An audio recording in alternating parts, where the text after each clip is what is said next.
And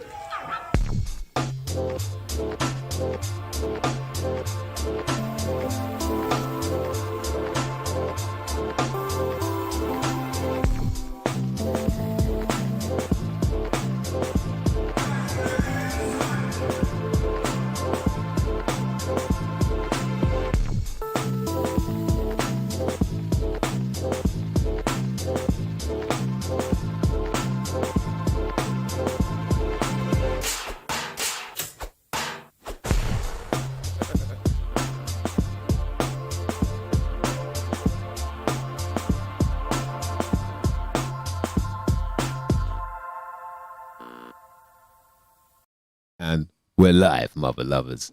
Welcome back to another episode of something you might not never know nothing about. Myself, Mice Diggy, my co-host, Dan DNA. How are you, brother? Good. Good? Yeah. Enjoying the cooler weather than we've having before. It's like, I've got a jumper on today. Yeah, boy. So I have to get out the t-shirts. Got to get the long johns out now, bruv. Yeah. That's it. Yeah. We're back into English weather. We had a good October, though, man. Like, you know, as much as people, it's getting cold now. It's like, yo, we're lucky, man. We're lucky. It was hot.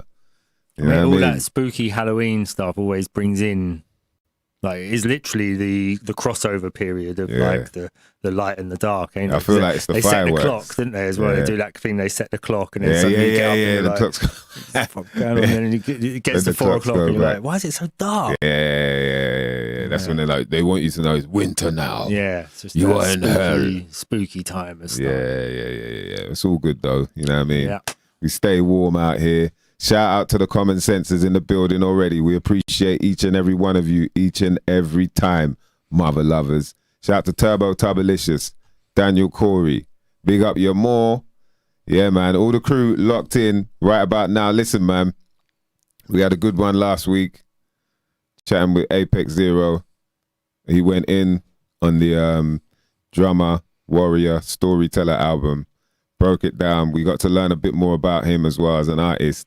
And the show apparently was amazing. I got there a bit late. You know what I mean? I do apologize. I saw him anyway. I told him I got there a bit late. But apparently there's going to be more because it went that well. But I got there for the after party. And just off the back of that, I could tell that it was a good vibe, good energy. I saw John Z D down there. And a few, I saw Logic. Shout out to Big Cakes. And a bunch of other people, man. So, yeah, that was fun. But yeah, it was a mad weekend. But yeah, go and check out that last episode. It's very interesting chatting to him about, you know, how he's come about with what he's doing, which was basically like a live performance of his album. But not just like, you know, performing with a DJ and whatnot. It's like actually a theatrical performance. So there's a lot of dancing going on, a lot of choreography, lighting, live drumming and whatnot. It's always good to, with someone like Apex Zero as well, is you don't really know, you know, it's not where you're going to read the origin story of Apex Zero. Yeah. It's always sort of nice to sit down with them and just get out all of the origin stuff. You know? Yes. It's surprising to hear he's just from down the road. Didn't even touch on it again with him. But, I know, it's crazy. If I see him again, I'll talk about it. Yeah, for sure, man. That was very weird, Yeah, that was good though, man. So shout out to Harry Love on the weekend. I got to see him on Friday at his birthday thing down at Bar Love. And that was cool, man. Good to catch up. We're going to get him on the show soon to break that, because he was breaking down a lot of memories that, you know, there's so much stuff I can't remember, man, because it's like all so far gone. But it was really good chat with him. So we'll get him down. You know what I mean? All you UK hip hop heads who love that old school chat, man, you'll definitely enjoy that one. So yeah, big up all the crew that enjoyed that was locked in. Tonight, though, you know, it's going to get deep. You know what I mean? We got our brother Vinny B coming up. And we're going to, chit-chat. We're going to catch up on the, sort of review the show that we did with Clint Richardson, because there was a lot of deep stuff in that. And then get into some other bits and bobs that you might not never know nothing about. But before we go there, we got to give a shout out to the connoisseursuk.com. Make sure you get any products you need that involve the magical substance of CBD. You know what I mean? This substance right here, it is something spectacular. I've been taking these CBD gummies before I go to sleep, bruv. I'll sleep for I might sleep, do like 6 hours or something like that. Wake up like I've had 9-10 hours. I'd be like, what? Yeah, I'm thinking, right, I'm only okay, let me get some more sleep. Like, nah, I'm good. Body's like, nah, you're good, bruv. I'm CBD'd up. Like, you better somersault out of bed, you know what I mean? Them ones, you all warmed up. You know, I do my stretches. I'm already warmed up. I ain't even got to shake about and do all the warming. I'm like, bruv, I'm ready. CBD is amazing, man. It can help with things like epilepsy, pain, arthritis, anxiety, depression, sleeping disorders, acne, Parkinson's disease, nausea, and vomiting. So, you know, when you're watching MMA, Dan, take CBD gummies. Before. Have a little CBD spray from Candace's UK. It might help you out, man. They've got different types of oils, chocolates and whatnot. Obviously, the chocolate stirrers, you know what I mean? I can't leave out the chocolate stirrers. They are very magical. And you can get either full spectrum products, or you can get like just the indica side, or just the sativa side. Do you remember which is which, Dan? Yeah, indica is when it's a bit more chilled, leaning back in the car. Leaning back. And then just sativa is when you're just like fucking annoying me. Like, when you're out with me talking non-stop. That's when you're looking at me like, and I'm like, that's a sativa strain. Yeah. Hands on it, boy. He's like, fuck, you know, he's frothing at the mouth. Yeah, that's definitely a sativa strain. It's 2 o'clock. What the fuck are you still talking for? Yeah. Like, yo, this dude had 2.5 coffees. Some shit, man. Yeah. But CBD can also help you with, as we said, if you've got anxiety, it can help you calm down. It can help you relax. And don't worry, there's no THC in it. So, you know, you won't get any of that psychoactive element that might make you trip out. Some people really do trip out when they smoke, man. It's like, yo, dude, man. You know, I never had one puff. What was that? You know, they have 1 or 2 puffs. What is that? And then bam. That's it. They go and you see the sweat just be the. It's not like the 1B the sweat. That's the nervous sweat. The 1B the sweat. Yeah. When someone's about to have the whitey, like when they're about to see that, yeah, just like little beads of sweat, just like he's like, yo, something's going on over there. yeah, get him some glucose, boy. Get him some sugar water. So yeah, man, hit up Cannaceres UK for any of your CBD products. And once you get to the counter, you can type in the acronym, of course, SYMNNKNA. That's SYMK. Huh? SYMNNKNA. Simna. You know the K is silent. Simna. I mean? When you use proper English, Dan. And you get yourself 20% off any order from Cannaceres UK. So make sure you lot do that, man. Shout out to the Sam and the crew as well, man, for always supplying us with the proper products, man. Right. Let's get our guest in, man, because we've already been chatting before we started, and boy, there's so many things. That's why we're late to tuck into. Yeah, we've already done about half an hour of talking. Hey, let's get some fire emojis for our brother from another borough, Bronx. You know what I mean? Shout out to Vinny B. What's going on, bruv? Good to see you again, man. Boy. I wanted to say too, your the CBD oil. I actually I'm a big supporter of it too. I you know, to give a little testimony for me, I personally used it. It helped me a lot. I was actually blacking out. I you know Amanda Vollmer probably, right? Yeah, she's wicked. I talked to her a little bit about it. I'll mention it for your audience too. But blacking out. A couple months ago, I was literally like blacking out. Like I would just wake up on the floor, blacked out. Serious?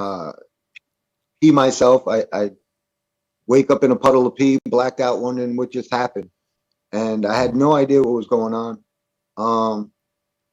The medical industry, like me and you know, they don't know the truth.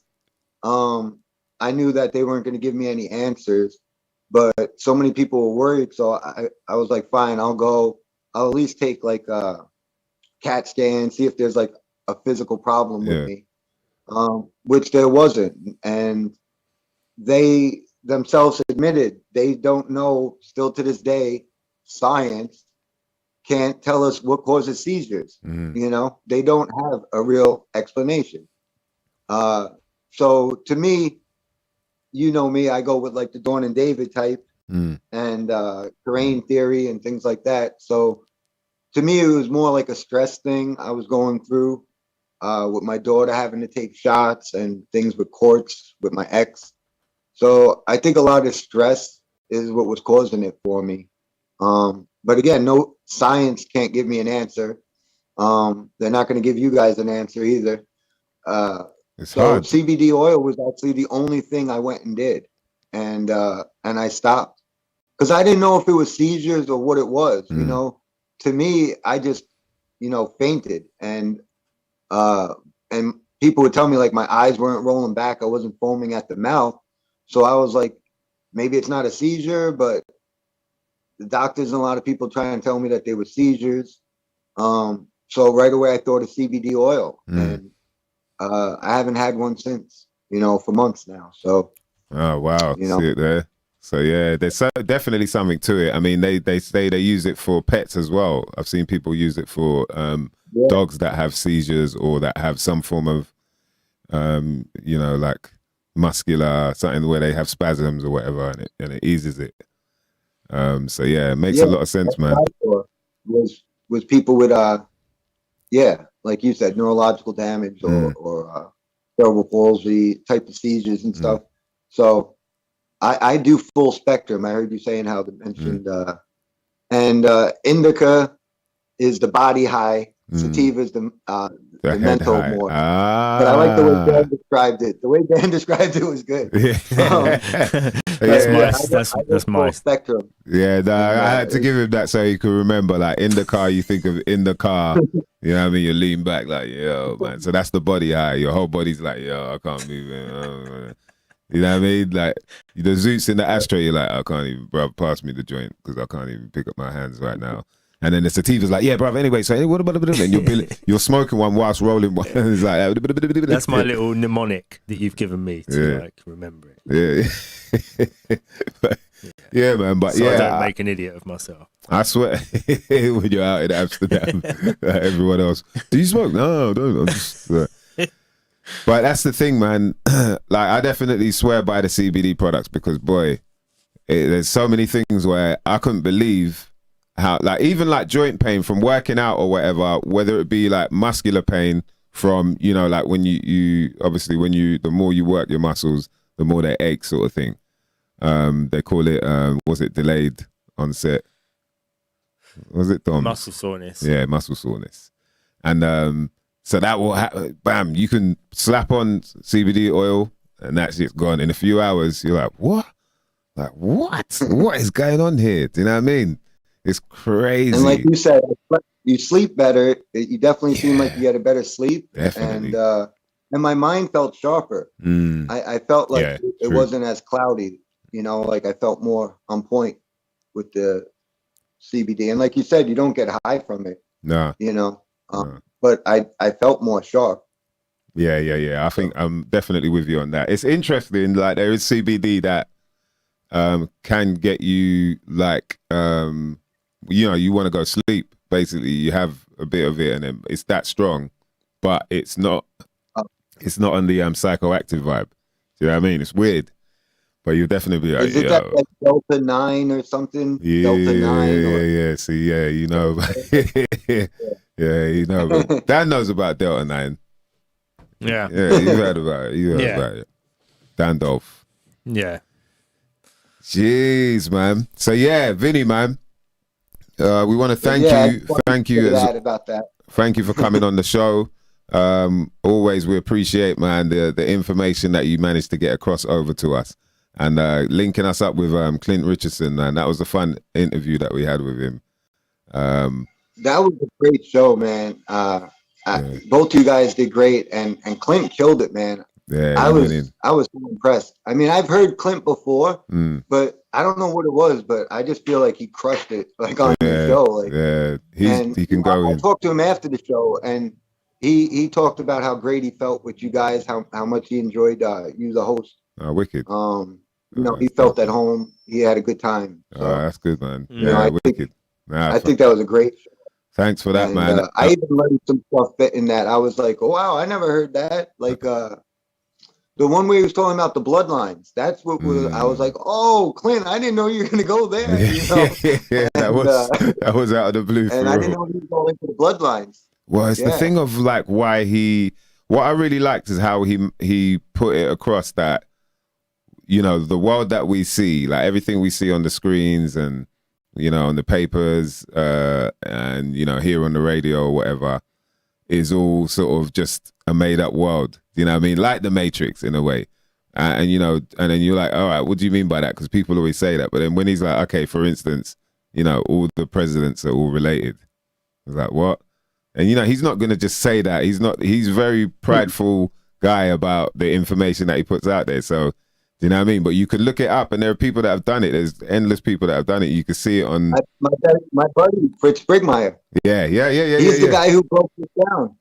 That's why I even Mm. told Clint after the show, I was like, I didn't know you were into bloodlines. I'm like best friends with Fritz Springmeyer. And like, you know, this is what I've been into for a long time, getting into the bloodlines. So, okay. So, So Clint you know, gave us the idea that all the, you know, the presidents are all basically like, you know, 10, what would you say, 10 removed cousins, but like, you know, yeah, they're 10 most of them cousins are or whatever. than that. And then basically how know, they get elected is, or how they get selected, I should say, is whoever's got more of that bloodline. So can you break down what is that bloodline then? For people that are like, what are you talking about? What is that? Or whose bloodline is it? So yeah, for people who don't know nothing about this, the first thing I would recommend is looking into Fritz Springmeyer's book called Illuminati Bloodlines. He was the first guy to really make this, you know, go mainstream, I guess, to where this information came out in the 90s because of his book. And me and Fritz, we joke because, you know, Fritz went to jail for, I think it was like 8 or 9 years. What did he go to jail for? So when they set him, he didn't do anything. There was like some guys who robbed a bank and they said he knew these guys. So they threw him in jail for 8, 9 years. The court case also, if you look into it, you could see the judge and them were clearly not following the law, and Fritz got railroaded. Clearly, you know, he was dangerous, this information he was putting out. And me and him, I've said it publicly too. I think it was more the second book he wrote, which was called How to Create an Undetectable Illuminati Mind Control Slave. I know it was a long one. It's like your show, a long title, you know, to remember. Yeah. But it was that book was going into how, like Kathy O'Brien and a lot of these people, how they're victimized and traumatized and created into these basically alter egos and these characters. And you know, so a lot of this stuff started with Fritz Springmeyer in the 90s. And then we joked because back when Obama became president, so this is probably about 2007 or 8, there was a girl that, like, the TV, like mainstream media here in America, had like this little girl. I don't know if she was like 9 years old or 12 years old, the oldest. She got in the Guinness Book of Records or something, in it. And she's like, and she would, no, it was like she was doing some class, like she was looking into genealogy. And I think using, you know, ancestry.com and looking into genealogy as like a school project, and just happened to stumble across how all the presidents are related. And the news pushed this, you know, and me and Fritz talk about it. It's like, they don't even hide the fact anymore. They kind of, you know, will let like this little girl or other people let it out there. So nobody's like really looking into it as much as like someone like Fritz Springmeyer, who was talking about this in the 90s and really breaking down deep who these families are and what's going on. But, you know, they got no problem with like a 12-year-old girl, you know, being like, oh, by accident, I realized that, oh, you know, Obama's related to, you know, Brad Pitt and George Bush and Madonna and, you know, and again, it's so easy right now with ancestry and things like you said, but to do it back then, how did Fritz do that, right? Yeah. For people who don't know about Fritz, and That's if you're what I'm wondering, well, wondering. how did this guy in the 90s do it? Mm. Fritz was a Christian. You can find a lot of his stuff still on Prophecy Club from the 90s. And he was basically these people that were a part of it, like Kathy O'Brien. To me, John Todd is someone we're definitely going to have to talk about a little. And some of these people were going to try to get out of this witchcraft, Satanism, and they were trying to become Christians. And Fritz Springmeyer was helping these people. And this is how Fritz Springmeyer got most of his information, was literally from these people. John Todd, they ended up framing, saying, I think he molested or raped an underage girl. They sent him to jail, and he was never heard of again. Like I said, Fritz did 9 years. He came out, he went on the Alex Jones show, and then he came on my show.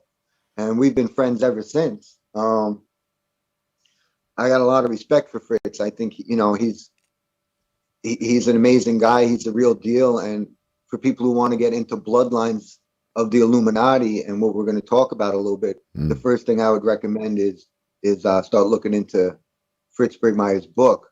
He'll give you a lot more detail than I could just do right now off the top of my head for you guys. Fritz Springmeyer.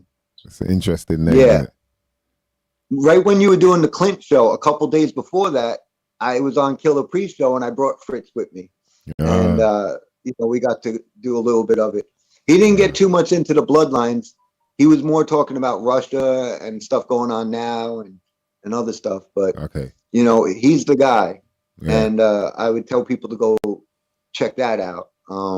So you're saying that he was semi involved with because like that Todd guy and Kathy, you said they were actually involved. So was Sprig in some way involved in it as well, and then kind of detached himself? No, that's the thing. He wasn't like Kathy O'Brien and John Todd. You know, I think a lot of people probably know Kathy O'Brien because she's still around doing stuff. But John Todd, for people who might not know, John Todd was literally like the guy in charge of a company called Zodiac Productions. And at the time, all of the rock concerts, all of them went through this company. It's almost like what later became like Ticketmaster, and I don't know what it is now, but there's like these conglomerates that all the rock industry, all the concerts come through this company. And John Todd was literally the guy running it. He was literally like best friends with Crosby, Stills and Nash. That rock group. Who was the other ones? There was Elton John. He would talk about a lot. He Blue Oyster Cult. He was explaining that their whole symbol with the upside down cross with a hook on it. He was exposing like the people he was friends with, the people he was working with. He exposed this whole thing. He was the guy who was explaining about the backward masking. Like nowadays, most people like, oh yeah, I heard, you know, if you play the Beatles backwards or you play this backwards, you know, that was John Todd again, was exposing the rock industry. And he came out and became a born again Christian. So he went around preaching to Christians saying, this is what's going on. This is what the rock industry and who the Masons and my family is. And, you know, to all the Kanye West fans out there, John Todd said, I don't know why they keep saying the Jews run the world. My family's not Jewish. I'm Irish. So John Todd also said the Jews don't run the world. These witches do. A lot of them happen to be Irish. But there's all types of, you know, there's a lot of Italian, there's English, there's Irish, Scottish, there's everything. There's Chinese, there's Africans, there's everybody involved. Yeah. It's not a Jewish conspiracy. And John Todd, like I said, he was blonde hair, which a lot of these people, when you look into this bloodline that we're going to get into, right? And why all these presidents and everyone related. I mean, a lot of these people are blonde hair, blue eyes. We got to be honest about it. And all of them are Irish descent. Is it? You know, I think every president since Kennedy, except for, I think Ford was, I think, German. He was the only one that wasn't Irish, but basically all of them are Irish. What? Okay, so I've just remembered now. Clint was saying that they all go back to Vlad the Impaler. Yeah, I think that's in Fritz's book, I believe that's the Merovingian dynasty, the most powerful. It's more of a French, the French are the big ones now, like the Priory of Sion. That's that bloodline. They're definitely one of the most powerful bloodlines in the world. But he gets into, there's, about 12, 13 of these top bloodlines. But these are big bloodlines. So let's say he would talk about who was the one Gray. So there's the Gray. He'll talk about like the Gray bloodline, Gray. But Gray is also, a while ago, the Reynolds came out of that. So the Reynolds are also involved in it. So you see what I mean? Like some of these bloodlines kind of spread out. Yeah. But he does a great job trying to piece it together. So is he going? Yeah, I would say the Merovingian bloodline he describes as probably being the most powerful out of these families, which seems to be a French family, and most of these people are blonde hair, blue eyes. I remember George Bush is related to Lawrence of Arabia. He's related to William the Conqueror. What? He's related to a lot of people in Europe. So, these people that are running America are literally no different than like the Queen of England and these families that we see in Europe. So, yeah, there were these families that were coming here. John Todd talks about, they were witches. And he was taught the opposite, that they were burning Christians. It wasn't Christians burning witches. It was witches burning Christians. He was taught all these different stories by his family and how his family. So here's a crazy story about John Todd for people who might be wondering, how much power could this guy have? Well, if you found out about John Todd, he was in the Vietnam War. He went and he was, doing a lot of cocaine and drugs out there. And I guess one night he's so messed up out of his mind, he ends up killing his officer above him. It was a guy ranked higher than him, sergeant or whatever. He literally killed him, and they arrested John Todd. And he was, if any one of us here, like you, me, or Dan, did that, you'd be facing some serious time in prison. You could be held for treason, all types of things. In America, you'd be sent to Leavenworth. So John Todd's basically in a lot of trouble, and he calls his mom. He says, this is when he first realized how much power. The power that the family has. So he calls up in his mom, and he's like, yeah, Mom, I'm in a lot of trouble right now. What could you do? Like, do we have anybody here that could help me out? And the mom right away was like, yeah, we run the military. Don't worry, we got the military. And he was like, what? Like the military? And she was like, oh yeah, we run that too. And they pulled some strings, and John Todd didn't get any trouble and was let out. Wow. He was given Zodiac Productions. He talks about this too. I think it's important. Like we look at some of these people like a Bill Gates, and people like, oh, they went to school and they worked hard. No, these people are given it. These family members, these bloodline members, nepotism. They're given these positions. They didn't invent IBM. They're just put in charge. You know what I mean? They're given a job. And John Todd was talking about this. He was like, I used to have to just give money to people I didn't even know. He just took orders. And that's who most of these people are. They're in positions of power because they're a part of the bloodline, and they're doing what they're told. You know what I mean?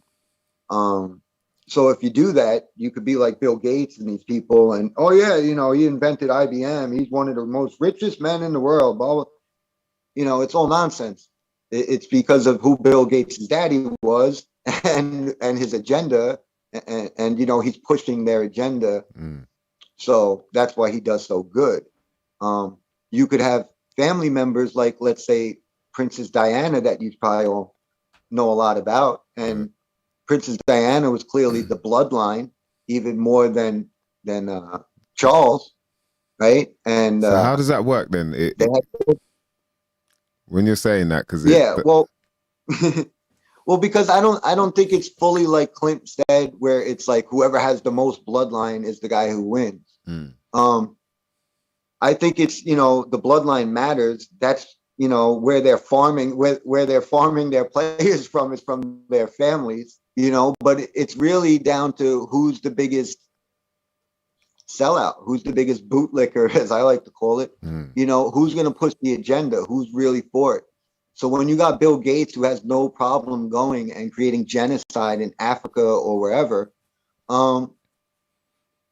he's seen, you know, as a good part of the team, and he's going to be given a lot. I don't think it's because his bloodline's any more pure. You see what I'm saying?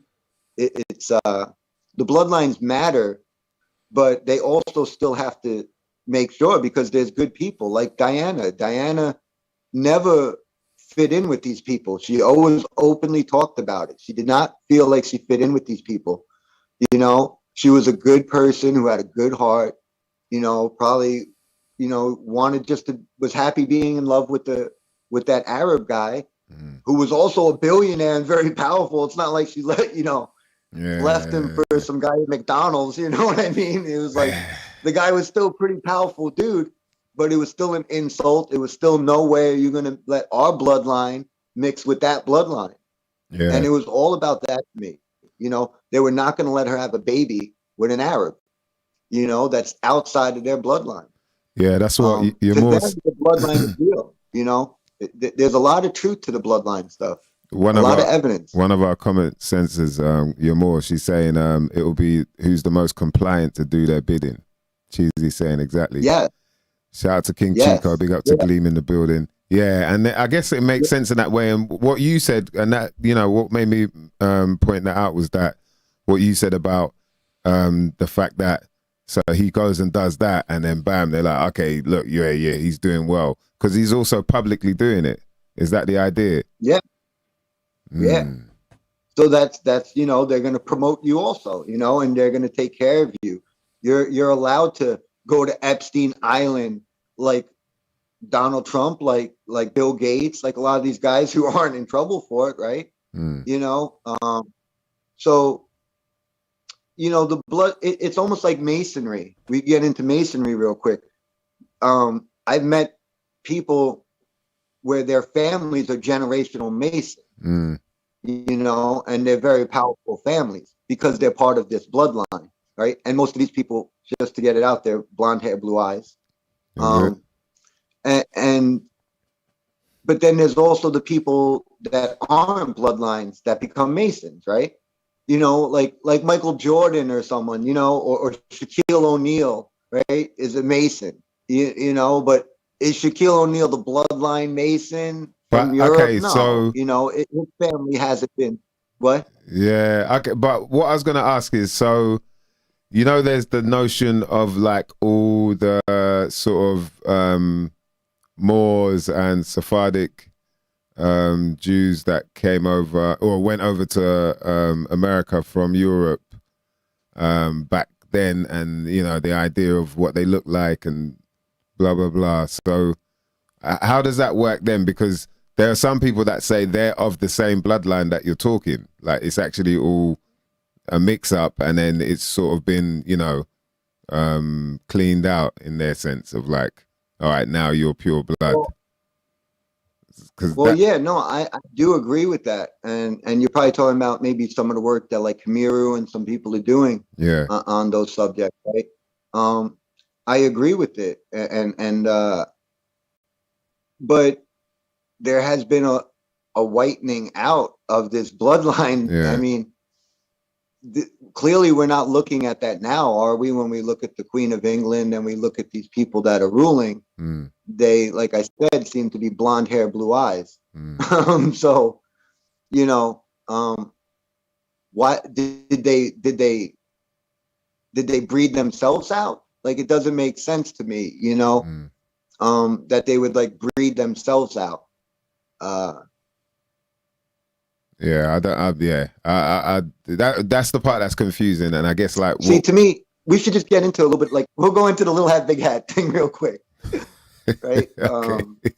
Yeah, be careful with that. Yeah.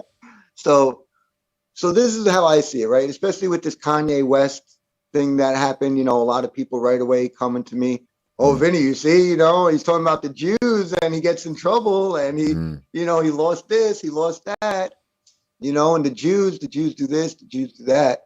Well, not to get back to, you know, what I've talked about in the past, but who are the real Jews? We won't even go there. But it's the Welsh. The Jews that we see now, I mean, the reason they do good is because they're all together in a large group. It goes back to where we talk about what could we do? It's strength in numbers, right? So the fact that these people are all together, I mean, I could talk about a place in New York where I was living, and the whole town basically changed because Hasidic Jews basically took over, right? And, you know, all the people moved out and the Hasidic Jews moved in. And everybody says, see, the Jews, we need the Jews, they took over. And I'm like, but look at what they have, you know, like, they're not ruling, okay? What they are is they're really good at wherever they go, doing what they can to fit in, to follow the laws and do good. You know, they have these big voting, like they're so together. So whoever they vote is going to be the one who wins in the politics. So they were getting what they want, and they make it like it's a Jewish conspiracy with stuff like that. And I'm like, it's really not, you know? And again, if these people are ruling the world, like, they wouldn't be living in my neighborhood. You know what I'm saying? Like, they living in just regular houses. They got their kids. They're pushing in the little carts around. They're not ruling anything. No, they'd be living in someone else's country in the Middle East. Yeah. Oh no, they are doing that. Oh, right. I'm only joking. But they do good. You know, where they go, they learn how the system is, and they learn how to play it. So they do good in a lot of places. They do. But to say that they run the game, that I will argue, and there's lots of evidence to prove, like I keep trying to do on here and other shows, that all roads lead to Rome, and the Catholic Church owns everything, and the Jews don't have anything unless they do what the Catholic Church tells them to do. Okay, so, you know, even like here in America isn't run by Jews. The Supreme Court is run by Roman Catholics. There are three Jews in the Supreme Court. Are not Jewish. They're what? There are 3 Jews in the Supreme Court. There's 3, but there's like 5 or 6 Roman Catholics. There's only 2% of the population of America is Jewish, so they are disproportionately represented in the Supreme Court. Well, the Roman Catholics. Okay, well, what about the colleges, Dan? Where are all the big Jewish colleges that all the presidents and everybody are going to? Or are they Roman Catholic? No, but if you was running things, you probably would want to present yourself as not being the target. I suppose that's maybe what people would say. Is that if you was in charge, you know, if you wanted to sort of, because I think that the conspiracy is that they run things behind the scenes. It's not that they're sort of running things out front. But think about it. Behind the scenes, we all, I mean, even as a child, I'd hear people say it's the Jews. My whole life, I've heard it's the Jews. I'm just saying what people would say. That's what people probably would say, is that they would do it behind the scenes if they was going to do it. No, but you're right. And so who's the one behind the scenes that nobody's ever heard of? I mean, I still to this day, I bring up the word Jesuit, and people are like, who? Oh yeah, right, yeah. You know what I mean? Yeah. So who's the one who's hidden more? You know, nobody even knows this stuff. Nobody knows that you know, Fordham University, yeah. that Trump and all them, the Jesuit university. Nobody knows that Google was, you know, September 27th, and it all has to do with the Jesuits. You know, the CIA, the MI5, they're all controlled by the Jesuits, not Jews, you know. Are there Jews that are powerful? Yeah. But like I said, there's lots of different races. And honestly, if we have to pick one race that seems to have the power, again, all these presidents are Irish. A lot of this stuff goes back to Ireland, Irish people. So, you know, I see the Irish, like John Todd. You won't get arrested for saying that the Irish are running the world, though, will you? You would if you said. but okay, so let's so John Todd, his family is the Collins family, right? And back then there was a big soap opera. It was called like Dark Shadows or something like that. And again, this was his family. And still to this day, I'm seeing movies and it'll say Collins. There's still like most of Hollywood is run by this Irish, and he's Irish. He's not Jewish, you know? To me, Hollywood isn't run again by like the Irish. Hollywood's Hollywood's most definitely. Irish. Yeah. If we're gonna pick a race, I would say that the Irish have more power than Jews and other races here. The Irish would probably disagree with you about that, I reckon. Seeing as they've only just literally got out of the yoke of another country that they was fighting for, you know, freedom from. So I think they probably feel like they weren't really in a position of that's why I'm saying that I don't think that it is a bloodline, a racial thing. I don't think it's the Irish or the Jews or Italians. Right. Okay, right, got you. It's the Catholic Church. Right. And they will use any race, any color, any sex. It doesn't matter. If you will push the agenda, then you could be a part of the club. You know? So, yeah, these people are related, but they also still have to push the agenda. Because look at Kennedy, right? Kennedy's another one we could bring up. Kennedy's clearly the bloodline, you know, from his father. And the Kennedy's family is still a big family to this day. You know, what's his name? Clint Richardson, he talks about 1913 with the Federal Reserve Act. Do you guys know, for stuff people might not know nothing about, that started on the Kennedys owned an island called Jekyll Island, where this was created. See, people might have heard the book, The Creature from Jekyll Island. Yeah, right? but see, with that, Clint would disagree with that whole Jekyll. He'd disagree with that whole Jekyll Island. That was owned by the thing. Kennedys. You know, Who does? Clint, he's saying that that stuff is all just because he's saying that the Federal Reserve is actually owned through investments and, you know, all them funding schemes via the government. It's owned by, you know, the banking system, which is the government, and blah, blah, blah. So he's saying that, you know, the Jekyll Island thing was just something made up just to keep people off track of that. That's actually Clint was talking about that. So yeah, and I'm just saying that Jekyll Island was owned by the Kennedys. Okay. Which is, that's all I'm bringing out is, again, showing you the power of the Kennedys, right? They're clearly one of these bloodlines, like George Bush and these other families that have all this power. And but Kennedy got shot in his face in front of everyone, didn't he? Right? They made sure they had a guy there recording so they could show the whole world how they just blew the American president's head off. Right?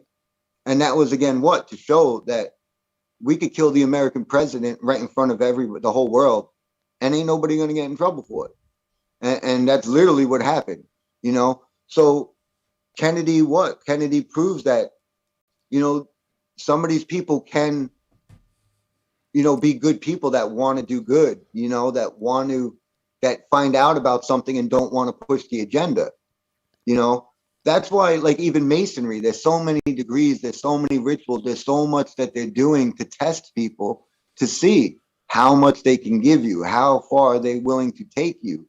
You know what I mean? When they find a person who just does what they're told on command, like a Bill Gates, a Dr. Fauci, or these people, they're going to be like, all right, you know, because they're going to help the agenda. They're not going to have to worry about maybe shooting them or having to kill them or having to, you know, do a cover up because they came out, you know? So this would be, considering the whole bloodline thing, this will be their own family that they're willing to kill then? Yeah, I mean, Kennedy, obviously, I mean, his wife has to know. Here it is, you know, I don't know, you guys were told, but here in America, everybody's told the lie that Jacqueline was, you know, in shock that she'd seen his head blown off. So she was trying to like get his brain to put back in and, you know, nonsense. What it was is the limo driver, this was exposed by Bill Cooper. I seen the real videotape that Bill Cooper stole and had it edited to show you the limo driver do the finishing shot. The limo driver who's driving, William Greer, 33rd degree Freemason, he takes the car to a complete stop almost, which again is the complete opposite of what Secret Service should have did. Shots are coming in at the president. You step on the gas and you get out of there. You don't come to a complete stop. That's one. Then when it comes to a complete stop, he turns around. And in Bill Cooper's video, you could see the gun because it wasn't edited out yet. They edited out the Zabruta film before they released it to the public. In the original, you could clearly see the gun. And that's why Kennedy's head goes like this, back this way. Why would your head wouldn't get blown backwards if the bullet was coming from behind you? His head would have got pushed forward. His head got pushed back and to the right because the bullet came from the limo driver. It makes perfect sense. It shows, you know, lines up with physics, and the back of his head comes out that way. So what happens is Jackie Onassis clearly has to see this, right? So what does she do? The first instinct is get out of the car. And that's what she was trying to do. The first instinct was, I got to get out of here before I'm killed. And then the Secret Service shoves her back in the car. And then they drive off, right? And Jackie to this day isn't going to talk about her husband being killed, right? Because what would happen? They'd kill her kids, they'd kill her, you know, this is how they operate. And they got no problem killing family members. I mean, some of these people do sacrifices, you know, will sacrifice their family member just for riches, you know? So, you know, if someone doesn't follow the line and they could jeopardize the game like Kennedy was doing. And who was Kennedy going after? It wasn't Jews, it was the CIA. Catholics in action over there, the Jesuits, you know, with the CIA. He didn't want the war with Cuba. You know, he pissed off a lot of people. But the number one was the CIA. Kennedy made it clear that he was going to abolish the CIA. He fired Allen Dulles. That was his death warrant, you know? So they'll kill their own family, to answer your question. They'll kill Diana, they'll kill Kennedy. So, all right, so you were going to answer like what I was asking about the whole, you know, whether sort of mix up with whether it's the Moors or whoever that is, the bloodline and whatnot. You know, before we don't want to get into that debate. We'll save that for another show. Well, I mean, I could say this again to touch a little on it. It would make sense that these people who were the merchants were doing good, you know, and probably were the ones who were initiating a lot of the sea going and the trade going on, you know. It might have even been that a lot of this was set up by these people a while ago. But what we're living right now isn't what it was back then. And the people in charge right now, I'm not exactly sure are the same as these Sephardic Jews that Kamiru and some of these people are talking about. Because it seems like they've been kind of bred out. And where is it in America? You know, that it's still the same families as the Europeans. It's still this bloodline. George Bush and all these people, they don't look like Jews to me. You know Obama, what I'm saying? Neither did Obama though, or what's his name? You know, like who are those people? What's his name? Colin Powell, and you know. Oh yeah, but I mean, Condoleezza Rice. They weren't. I mean, they were just Kanye. They were low level. You know what I'm saying? Colin Powell wasn't the president. You know what I mean? And he probably, you know, a lot of these people do have ties to it also, because like I said, there's been so much intermixing. Like Obama, everybody's acts like, you know, Obama, first black president. Obama's Irish. He's more Irish than black. Let's just be honest. His mom is Irish. He was raised by his Irish grandmother. We, you know, there's rumors to who his daddy is. People like argue still over who his real dad could be. Is it Frank Marshall? Is it this guy? I mean,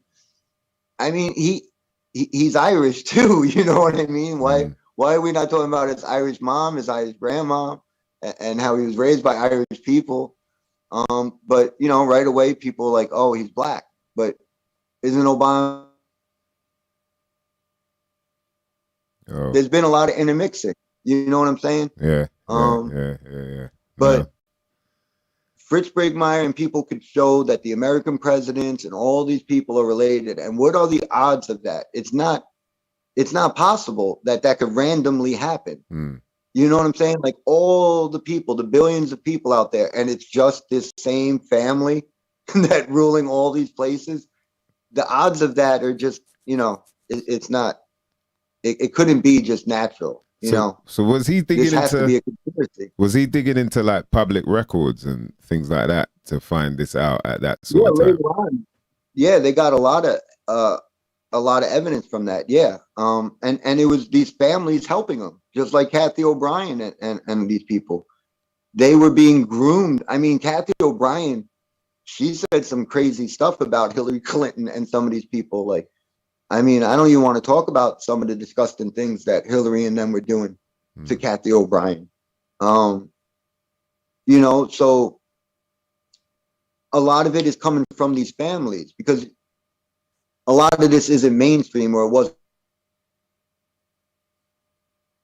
back then. So it's these families that were letting Fritz know this stuff. Fritz did a lot of research himself to verify things, but a lot of it came from these families, and then people start researching, and then you start seeing it connected. Just like I said, some 12-year-old girl in America was on TV pointing out that all the presidents are related. And then they were pointing, like even throwing in like Brad Pitt, you know, to make it cute. Brad Pitt, Madonna, Obama's related to this one, that one. He's related to Dick. He was related to Dick Cheney. That's right. Yeah. He's related to Dick, like a second cousin to Dick Cheney. It's like, what are the odds of this? Apparently, you know, it can't be. Angelina Jolie and Brad Pitt. Angelina Jolie, who works for the UN. Come on. I mean, why does Angelina Jolie and Brad Pitt work for the UN? Aren't you actors? No, they're clearly, you know, more important. They come from, you know, certain families. And we gotta understand that a lot of these musicians and actors are really nothing more than this family letting their children have positions of power. You know, I'm like convinced that most of these big superstar actors and people were given fake names. Like these aren't even their real names, you know, because they don't want you to know how they're all related. Even like some small group recently, the Strokes. It's like a alternative rock group, the Strokes. And all of a sudden I find out the singer's like dad's like some billionaire like this. And it's like, no wonder like that these people are the ones we heard about. I mean, my thinking, you could make the greatest rap songs ever, right? But you ain't ever going to be played at the Super Bowl. Yeah. You ain't ever going to be played at Yankee Stadium. You ain't going to be like given that platform. You know what I mean? Because it's not based on talent at that high level. It's based on like that, like one you guys in the audience was saying, on how much bootlicking you do, how much of a sellout you are. That's what it's based on for them. You know, how much of a puppet you can be. Push the agenda. You got to push that agenda. You know, and now Kanye, I don't know what's up with Kanye. I mean, this could be all stage 2 for all we know, because like we talked about before, I mean, Kanye got pretty high up there. I mean, Kanye is a big star. Yeah. And how did you get there is, you know, what a lot of us wonder. Because we know you can't get there without selling out somehow. You know what I mean? So, is this just part of the you know, them what he's gotta to do, yeah. bread and circus, get us all focusing on this. Again, the Jews being blamed. Is it that, or is it genuine that Kanye is like coming out? I mean, I guess we got to say that's possible too. Is he you know? unplugged? Is he Just like unplugged it's from possible the? that John F. Kennedy and Diana and people go against people, their family and what they're supposed to do. Yeah, I guess the weird thing about it all is when, like you said, you just mentioned just a couple names of like people that have tried to speak out publicly, try to do things on a public level, and then, you know, stuff happens to them. So you wonder, this isn't the first time that he said some outrageous stuff either, or done some outrageous stuff, but he's still about. You know what I mean? He does this, he's still about, and God forbid, you know what I mean, anything happen, because we don't know the situation. Like, but I'm saying that's the part that obviously does make you wonder, like, the people that do speak out, and then they, you know, like you mentioned B.O.B. before and people like that, and then they just go quiet, and you're like, oh, okay, maybe they're like, yeah, you know what, as long as I stay out the limelight, I'm good. But then when you keep on doing this, and especially whenever you've got a new line coming out, let's just put that out there, all the way in the background, people forgetting that he's got either an album to sell or a new line of clothing coming out, or, you know, something to promote as well. It just so happens, you know, that's the part that leaves you questioning, okay, is he for real or not? Do you know what I mean? And like our friend was saying, Clint was saying, don't, you know, you shouldn't worship any persons, no false titles, this, that, and the third.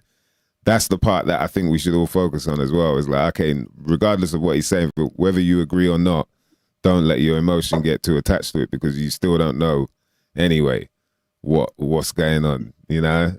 But yeah, that is a funny part about it all. I think. So what we saying then? The Kardashians are in the bloodline as well. That's what's going on? Are they part of this? Yeah, well, their father's a big time Mason. He was connected to the O.J. Simpson trial. He was, you know, he was one of the lawyers with Johnny Cochran. A lawyer, yeah. Well, that's all you got to say, man. And you know, he was a very powerful man. A lawyer. So, you know, again, it was nothing for him to get his children to. It was nothing for him to get his children to get a TV show or whatever. And again, as long as the Kardashians are pushing their agenda, which they do, no problem. We'll make you a hit, you know? And it's, I mean, what was I going to say? Like as long as I was actually thinking about something else I wanted to say, and I got thrown off by that. Yeah, you were just saying. No, you were just saying that as long as they keep the because I was saying, oh, what are they? They part of the bloodline then? And you were saying, yeah, well, it seems so because the Pops is a lawyer. He worked on the OJ trial, and as well as that, you know, I already when you're saying he's a lawyer, that already has been like, okay, yeah, so, you know, yeah. I haven't looked into their bloodline, to be honest, but I wouldn't be surprised. And like Dan said, that was great information he was saying before the show about with the Armenians being Armenian and all that.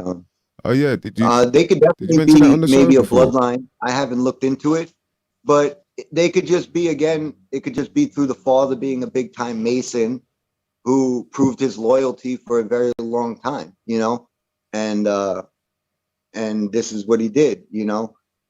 It was the same thing for Jessica Simpson and those girls. I remember, you know, at that time it was like there was the football player Tony Romo. He was like the quarterback of the Cowboys. They gave him some huge, you know, $130 million deal. And then right away he gets like Jessica Simpson and this and that. And I'm just like, you know, for people who don't know Masonry, this is how Masonry works, man. Like, if you're a Mason, this is a fact. This isn't my opinion. If you're a Mason, your obligation is to your fellow Masons more than your own family. So if another Mason wants to be with your daughter, it is your job to get your daughter to be with that Mason. That is the reality of Masonry and how these people operate. you know? So I could see it as like, you know, hey, Kanye, you want to take it to the next level? You know, you got to join the Masons, you got to join Boule, you got to do, you know, be one part of these groups. And this is what you got to do, you know, and Kanye probably did that to get to that level. And as a reward, they gave him like, what do you want? Oh, can I have one of the Kardashians? Yeah, sure, no problem. And their daddy probably went and set it up and said, that's literally how I see how these things work. It really is like that. It's no different than what they did to Diana or whatever. You're going to be with this guy. That you have to do it. It's what the family wants. And I'm sure the Kardashians were told to, you know, Kim was told to be with Kanye. Just like Jessica was told to be with who she has to be with or whatever. The women are treated, you know, the Masons don't care, you know, they have no problem selling out their daughter, their mom, or anyone, you know, and it's also part of their order is to give to their brothers. So, you know, if Kanye joins and if Kanye wants your daughter, you give it to him. So I felt like right then that's what would happen. And then he goes to this next level. And like you were mentioning about how, you know, here it is, you're on this big level and now all of a sudden you're coming out. Well, didn't we just see that for 4 years with Donald Trump here in America? It was the same thing everybody kept telling me. Vinny, he's an outsider. They hate him. They hate him. Oh, they can't stand him. Oh, they're so against him. Oh, please, nonsense. Such nonsense. Donald Trump is not an outsider. He never will be, okay? And he ain't out. They don't hate him. He's part of the group. And so after seeing Donald Trump and people still believing in Donald Trump, it wouldn't surprise me that Kanye West is no different and that maybe he's like, you know, like a Donald Trump figure where they're going to use him to throw out, you know, some truths to get, you know, people like, oh, look, you know, he's calling them out. Just like Trump. When I get in office, I'm going to arrest Hillary Clinton. I'm going to throw her in jail. I'm going to do this and that. He became president. He said, everybody, I want you to clap for my friend Hillary Clinton. The Clintons, they're my friends. Clap for them. It's a joke. You know what I'm saying? He said what people wanted to hear. Everybody went crazy. Vinny, they hate him. He's going to clean the swamp. He's going to drain the swamp. He is the swamp, man. He is the swamp, just like the rest of them. Swamp thing, and Kanye's probably the same thing, you know. Kanye's probably, you know, if I had to bet money, I would say it's probably not real with Kanye because they wouldn't be pushing it, you know, like we talked about. You'd be dead. If you're a real threat, you end up dead in silence. They're going to make you look crazy and they're going to cover it up real quick. I mean, that's what I've seen in all my research from Bill Cooper to whoever. But maybe they are making him look crazy now, you know. Maybe they're doing their best to. They're like, all right, look, let's use him to make everything just seem like it's a load of blue lines. Just crazy people talk about that. You know what I mean? Like, who knows, man? Who knows? But it's very interesting seeing what's going on. It's funny you say that, man. It's funny you say that because it ties in with where I feel is going on is the collapse of America and Europe and all this stuff is coming. And maybe they're getting ready to give us the excuses and the people to blame again. But a thing I thought about last night and I want to bring up and maybe you and your audience will enjoy is, do you remember the movie a couple years ago, The Joker? Yeah. Remember Joker with Joaquin Phoenix is Joker? Yeah. Very dark, right? And I remember the minute I seen it, I was like, this movie is a lot more powerful and giving a lot more than people even understand. There were so many messages I got out of that movie. And I think that movie shows almost to like what's going on. And it was almost showing you what is going to be coming. Like at the end with all the chaos. And we've got to see a little bit of that at the start of COVID with the Black Lives Matter and the White House being stormed. I mean, they've been programming and getting us ready. And the Joker, I feel like the Joker was, and why so many people love the Joker is so many people can relate to the Joker. What the Joker was in that movie was the average man in America and probably Europe and most places where you're at too, where life is so screwed up and people are seeing the system with its flaws. Like here it is, right? He's he's trying to get help. They got him on drugs. He's in the drugs ain't really helping, right? He was trying to do everything he could to do good. He wanted to fit in. He wanted to do good. He wanted to be a good person, but he couldn't figure it out. And he was miserable. And he was telling, I'm miserable. And then later on, they show him the thoughts of suicide, right? And literally the first thing he was going to do was commit suicide on that show, right? Yeah. What it is he's the average American to me. Most people now are so cut off from each other. Everybody is so lonely and depressed. The majority of people can't get into a working relationship, don't have good family, don't have good friends. The majority of people are so cut off that they spend their whole time on the internet finding random people that they could maybe relate to. You know what I'm saying? The real horror story going on since is depression and the sadness that's going on for most people as they live in this world that isn't good and nothing good is going on. And society isn't built in a good way to help people. And even in that, they show you a lot of that, with the psychiatrist, the drugs, the system. They didn't care about him, right? And then finally, he's basically looking at himself as, do I exist? Which is probably what a lot of sad, depressed people are. Why am I here? What is going on? No, I have no friends. Why can't I get along with people? I don't even want to live no more. And that's the story of that. And then the catalyst is you got De Niro there, right? Who's playing the host, right? And he represents what? He would represent, a superstar, right? Like a famous person, David Letterman. I don't even know who's on TV anymore. It's been so long. But whoever, some late night host is or whatever, the epitome of money, he's got the money, the fame, nice, easy job to sit there, hey, you're on my show, right? So he's the epitome of society, right? And what was that? It's just this rich, arrogant guy who was what? That was just going to use him to make fun of him, right? They just were going to make fun of him. They weren't there to help him or, oh yeah, you're funny, let's help your career. He was going to use them and he was going to abuse them and do it for their entertainment, right? So the moment, the catalyst is then when he decides to, instead of killing himself, is he goes after the symbol, which is Murray. So when he takes out Murray, that's the catalyst that starts the riots, the protests, the anarchy that they end up showing you the clip, the clip at the end. Everybody goes crazy. All those depressed, sad jokers out there who are tired of society, who dropped out a long time ago, the castaways, the cast out, they all freaking rebelled and they all put on their Joker mask and they all went and they attacked the police and they destroyed the system. They bring the system down because the system is broken and everybody's tired of it. And I literally think that is what's coming. And the Joker and these things are showing us glimpses of what they know is going to be coming. There's going to be a collapse of society in America, in Europe.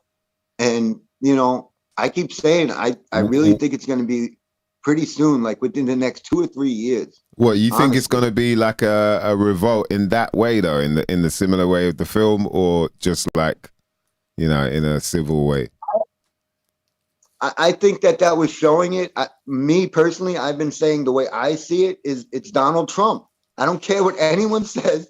Donald Trump is coming back in 2024, and he's going to be the one who causes this. And he's going to drain the swamp, Vinny. He's going to drain the swamp, Vinny. The right is going to rise up to smash the left. That's what I see coming. That they're just, they're going to blame the left and, radical liberals as the reason. And the right wing is going to kick the shit out of them. It's not even going to be a competition. No, of course not. It's not. the boys with the guns and the flags are going to kick the crap out of the liberals and this and that, and that's what I see coming. I feel like they're trying to get the right wing, the purge, to go and attack the left, because that's to the right. That's who the problem is. It's not Jews or Jesuits. It's the liberals, and to the liberals, it's Donald Trump and the Republicans. Useless fighting, and to me, that's what they're setting up for, and they're gonna bring Donald Trump back. I'm gonna. Is that why people could keep saying it, but eventually people are gonna be like, is that why Lord Jesus was chaos in 2024? Is that why Lord Jesus was wearing the 2024 hat on the Drink Champs?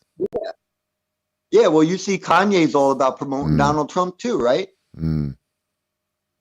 Wow. He was all about Donald Trump too, wearing his White Lives Matter shirt. I saw that one. Kanye with the White Lives Matter shirt. Yeah, I bought one, by the way. I bought one of them. Yeah, me too. Right. Thank you for the support. So good, man. You know what I mean? You got keep the balance out there, man. It's us against them, remember. It seems like part of the agenda to me, where they're trying to get the fight. Oh, sorry. So, Donald Trump is perfect for that. That's why he's going to come back. I think right now this is more like Biden and the left are doing things that Donald Trump wouldn't have been, his supporters and people, they couldn't let them show Donald Trump doing this stuff. So he's doing a lot of stuff that we wouldn't have done. We wouldn't have done it this way. And wouldn't have done it this way. Yeah. No, they wouldn't. Yeah. No, they wouldn't. Let's make America great again. And, make it the great, Republicans are going to go. Yeah. So you reckon that's what... And so, in a sense, these are all little things that they're planning just to kind of rile people up and get them prepared for the big revolt. They're going to storm, because to me, anything that goes to mainstream that they're pushing, you have to question. Because it's we know they control everything, right? And they're not going to let information out that they don't want, right? I mean, let's take flat Earth, right? Because we all agree basically on that. Shout to Mr. Green, apart from a few of us, but shout to Mr. Green on this one. Go on. So, flat Earth came out, and right away they just made fun of it. They had their little debate, and then they just avoid it now at all costs. None of them will have a debate with any of us. You're never going to see Neil Tyson deGrasse or any of these people debate anyone, right? So now they just hide from it, So the fact that they keep pushing it, when they're pushing Kanye West or something like that, it has to raise a red flag. You have to be like, why are they pushing this person? If it's someone that's rocking the boat, they're not going to push the person. They're going to do everything for you not to hear that story, is what I've always seen. So, that's why it's kind of is it possible? Yeah, anything's possible. Just like Kennedy, it's possible for someone even as Kennedy to be like, I ain't doing this crap. Yeah. This is wrong. It's possible Kanye did that. But if I had to bet money, the fact that they're pushing it everywhere, I would assume that he's being led, and that this is part of an agenda of this coming clash that's going to happen in America. There's going to be a civil war, between the left and the right. Right. That makes sense. Black and white, left and right, blue and red, whatever people want to call it. Big and little. They're going to do it, and they got to blame someone, because they're going to destroy America. America is not going to be around much longer. And Europe too looks like, in all the research I've done for years, Europe will probably go before America. I mean, I've already heard the things where they're talking about the United Nation, the stuff with Europe falling apart basically real soon. There's a lot of stuff. What, with the whole gas pipeline and all that? Because of that, they're saying that a lot of infrastructure is going to start. There's so much going on, man. There's so much more to come. People have no idea what's coming, man. There's going to be shortages. There's going to be electrical. There might be times where They're going to tell you, maybe Monday and Tuesday you have electric, my Stiggy. It's going to get really bad. It's like people have no idea the games and stuff that are coming. And you could see it, them blame it on the war or this or the pipelines or the workers. They always got their excuses. But I'm telling you, this is all planned by these families. They're doing it to their own companies. Like when I talked with my buddy Fritz Springmeyer, he was the one who told me a long time ago, Vinny, you got to look into Atlas Shrugged. He was like, you got to read the book, Atlas Shrugged. That's the plan the elite are going to use. That's what they've been talking about since the 50s, Atlas Shrugged. When COVID happened, day one, I was like, oh my God, this is Atlas Shrugged. This is what they're doing. In Atlas Shrugged, for people who don't know, written by Ayn Rand, an Illuminati member in the 50s, wrote this book. And in the book, they basically talk about how the Illuminati destroyed their own businesses. They stopped the whole world, right? They literally start blowing up their own businesses. They destroy all the economies and everything. And then it shows you like gas prices going $20, $30, $60, $100 for a gallon. Nobody could do anything no more. Then eventually all the workers start getting worse and worse. There's no real reason to work hard or anything. So everything just gets worse and worse. Everything falls apart and the whole world stops. Okay? The world This has stops. been planned. Not the earth. The earth carries on, but the world stops. What they've made stops. Right? It's like a libertarian they book, made it like the world is always spinning, the world is turning, and that they were just going to stop it. They were going to stop the world from turning. Like the world was like a business running, and they were going to destroy it so that the world stopped. And this is all because of also depopulation, like a reset, to basically reset, depopulate, and go into this new world. So the way they want the new world. So, all right. So your Moore said something that's very like I kind of hold to as well. She says, if you believe that, then that's what will happen. Reality is created by our thoughts. Personally, I choose to imagine a different reality. And there is something to say, like, the fact that you've mentioned like the books that have come out, right? And then it's like we wonder, how does this information come out then? How do people find out? And then they're telling the world and whatnot. Somebody's letting it out. And you wonder whether the fact that they're putting this out, when you understand like putting things into your imagination is a form of magic. And now it can be, it can all of a sudden become, because of the thought, so many people putting their energy into that thought. And that could be possibly what, because we're always hearing this, that, graphene oxide, all these different things, and then you never actually see it. You just keep reading it and hearing it, and I'm sure a few of the common sensors can agree. It's like, yeah, there's just loads of stuff that comes out, and that's about it. You just keep hearing it, and it never fully happens. It never actually comes to fruition. As such, there's drips and drabs of it, or even stuff comes out and it doesn't work when it comes out. You're like, right, okay, we've had so many scares, and could that be possibly what's happening as well? Because they're not going to be able to stop the world. Do you know what I mean? Nature is just going to keep going regardless, and nature will even. There's a point when nature will be like, yo, I'm done with you lot, man. Let me flood up the place. Do you know what I mean? Ground come up, just eat everyone up. So really. I agree. To me, it meant not stopping the world, like the world's not going to be here, but it was like how the whole world's set, right? Like we're all set on transportation and Walmarts and for them it was, they destroy their own businesses, being Walmart, or to destroy it so that basically the world has to stop growing, and it's like a reset. It was basically their way of how they're going to reset. And that's what people keep talking about now is this the great reset we're going through.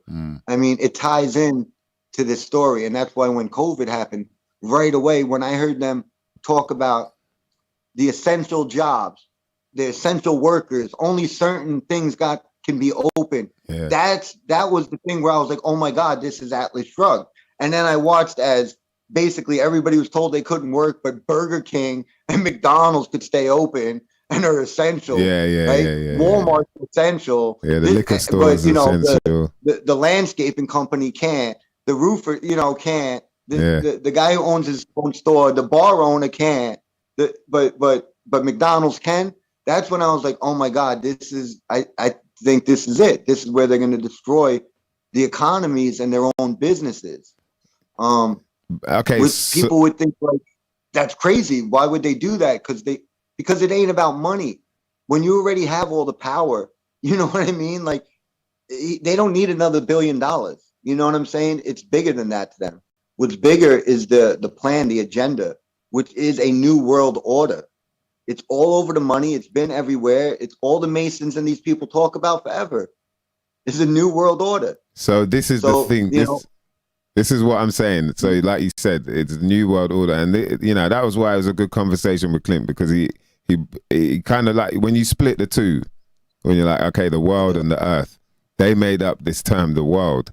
And then this is the world we live in, where we believe you get in a car and to get over there, or you jump on a train or a tram, or you buy this TV, you know, all these different things that are just like all man-made things that aren't even really of nature, which we are of.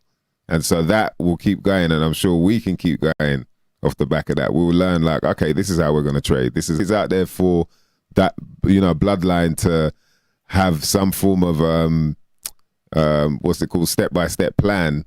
Then by all means, playbook. Then by all means, we can form a playbook that counters that. Do you know what I mean? Is the anti that, as opposed to like continuously like being like, oh, this is what they're gonna do. This is the, you know, the end of the world is coming. It's like, it's the end of their world, man.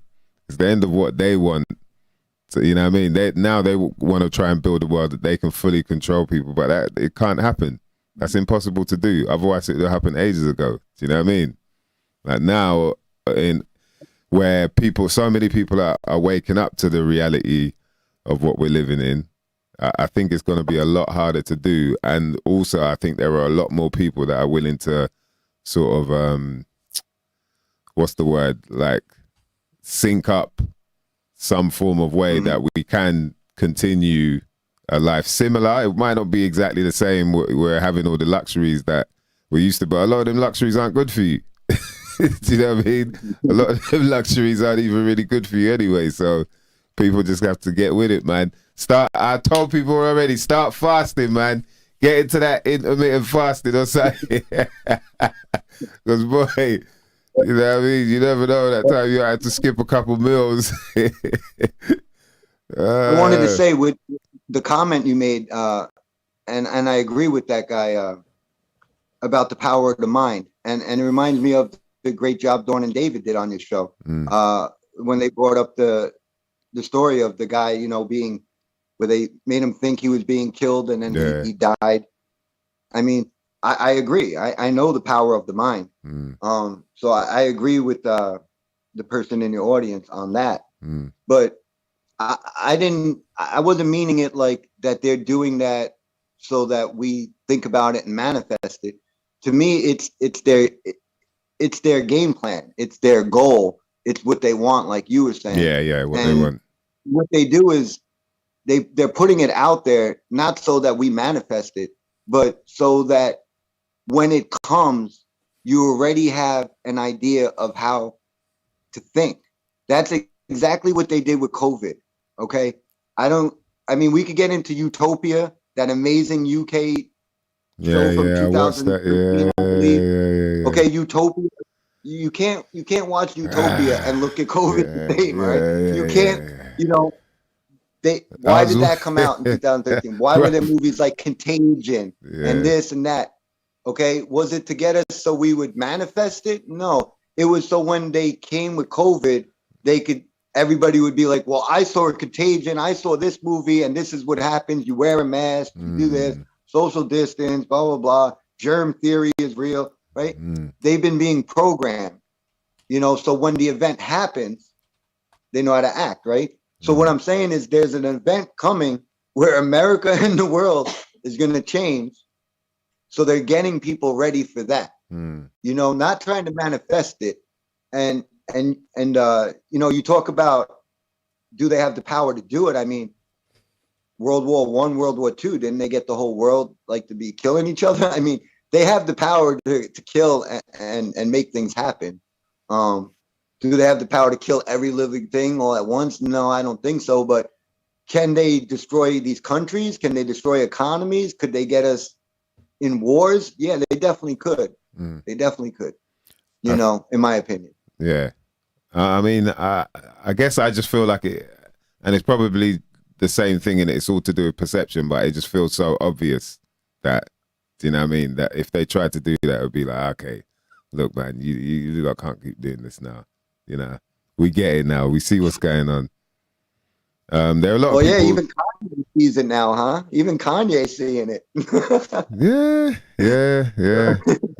That's I agree. That's why I feel like there can't be, how much more before the game ends, right? Because like you said, it's like so much is coming out all over the place. It's like, how much longer could they keep this game going? Mm. You know what I mean? It doesn't seem like there's much more. Everything keeps getting worse. All the economies, all the food production, the gas production, the coal mine, they're attacking everything. The fish are dying in the oceans. Everything is being destroyed. Mm. I mean, people just have to, I mean, we're watching the skies be polluted every day for how long with chemtrails? They're hitting us with radiation and 5G towers. I mean, it's a but where are they constant gonna bombardment go? Where are they on gonna every go? level. Because people always say, like, if they're doing that, like, they're getting harmed with it as well, aren't they? And their families, like, their bloodlines and all that. Yeah, but they, you know, they have their doctors, their medicines and their cures, and they get to eat good, and they get to, and these people aren't living in the same places as we are. They're not drinking the same water and eating McDonald's and things like that. You know, they have personal chefs. They're eating real food. You know, yeah, I'm sure, you know, chemtrails is affecting everyone. But, you know, they have so much to help them that they're, you know, it reminds me of that movie, The Princess Bride. I don't remember how old people are, but if they remember that movie a while ago, The Princess Bride. And there's the scene where the guy, he thinks he's so smart, and they're trying to have a wit of the minds. And so they have two cups, and one of them's poisoned. But in reality, the guy puts poison in both of them because he knows that he built up a tolerance and he's strong enough to survive the poison. Mm. It's almost like that to me. It's like, you know, yeah, they're getting poisoned too, but they have so much good going for them. It's not going to affect them as much as us who aren't getting any nutrition or anything good, you know? And then the mental aspect of it, you know, with being sad and things like that, and what that does to your health, you know? So. Yeah. That's another thing as well, is that I think a lot of why we're kind of given that, you know, all these bits of information that, like there are certain channels you get on Telegram and that, and they're always sharing stuff, you know, and it's just same. It's like the similar stuff from the beginning of that 2020 when you were getting all those videos, fake videos of people like frothing at the mouth and dropping, and it's COVID and all that. And it's the same sort of thing. Oh, look, this is beyond. There are drones flying around and people are locked in these. Like, come on, man. Oh, look, these kids are in cages and all of this stuff. What it does to you, you know, going back to what you're saying about Dawn and David sharing their knowledge, this stuff can make you sick. Once you're watching stuff that's having you worrying and stressing out and thinking, oh, doomsday is coming. This is coming to us. That's going to make you sick alone. Do you know what I mean? I truly believe that at 100%. So I think all in all is like, as long as people know how to center themselves, channel their energy in the right way, do you know what I mean? Don't worry about it until you know for sure. Till you know for sure, it's just speculation. But it's it's information that, you know, not all of us, but some of us find interesting and can be very helpful. Do you know what I mean? Well, you know, it's also, you know, I mean, you guys already know me pretty good. And you know, I'm not a fear monger, and that's not why I do things. No. I'd say so- information spreader. Yeah. To me, I say these things not to like put people in fear of like, oh no, something bad's coming. It's to get ready. And even like you were saying, like to get ready, like start fasting, you know, like we make a joke about it, but I mean, this is reality. The dark reality is there is something coming. Everybody knows it. Everybody could sense like it can't stay on this track. You know, this track is like running out of lies and bullshit to keep feeding us. It has to go another direction, right? The game isn't working no more.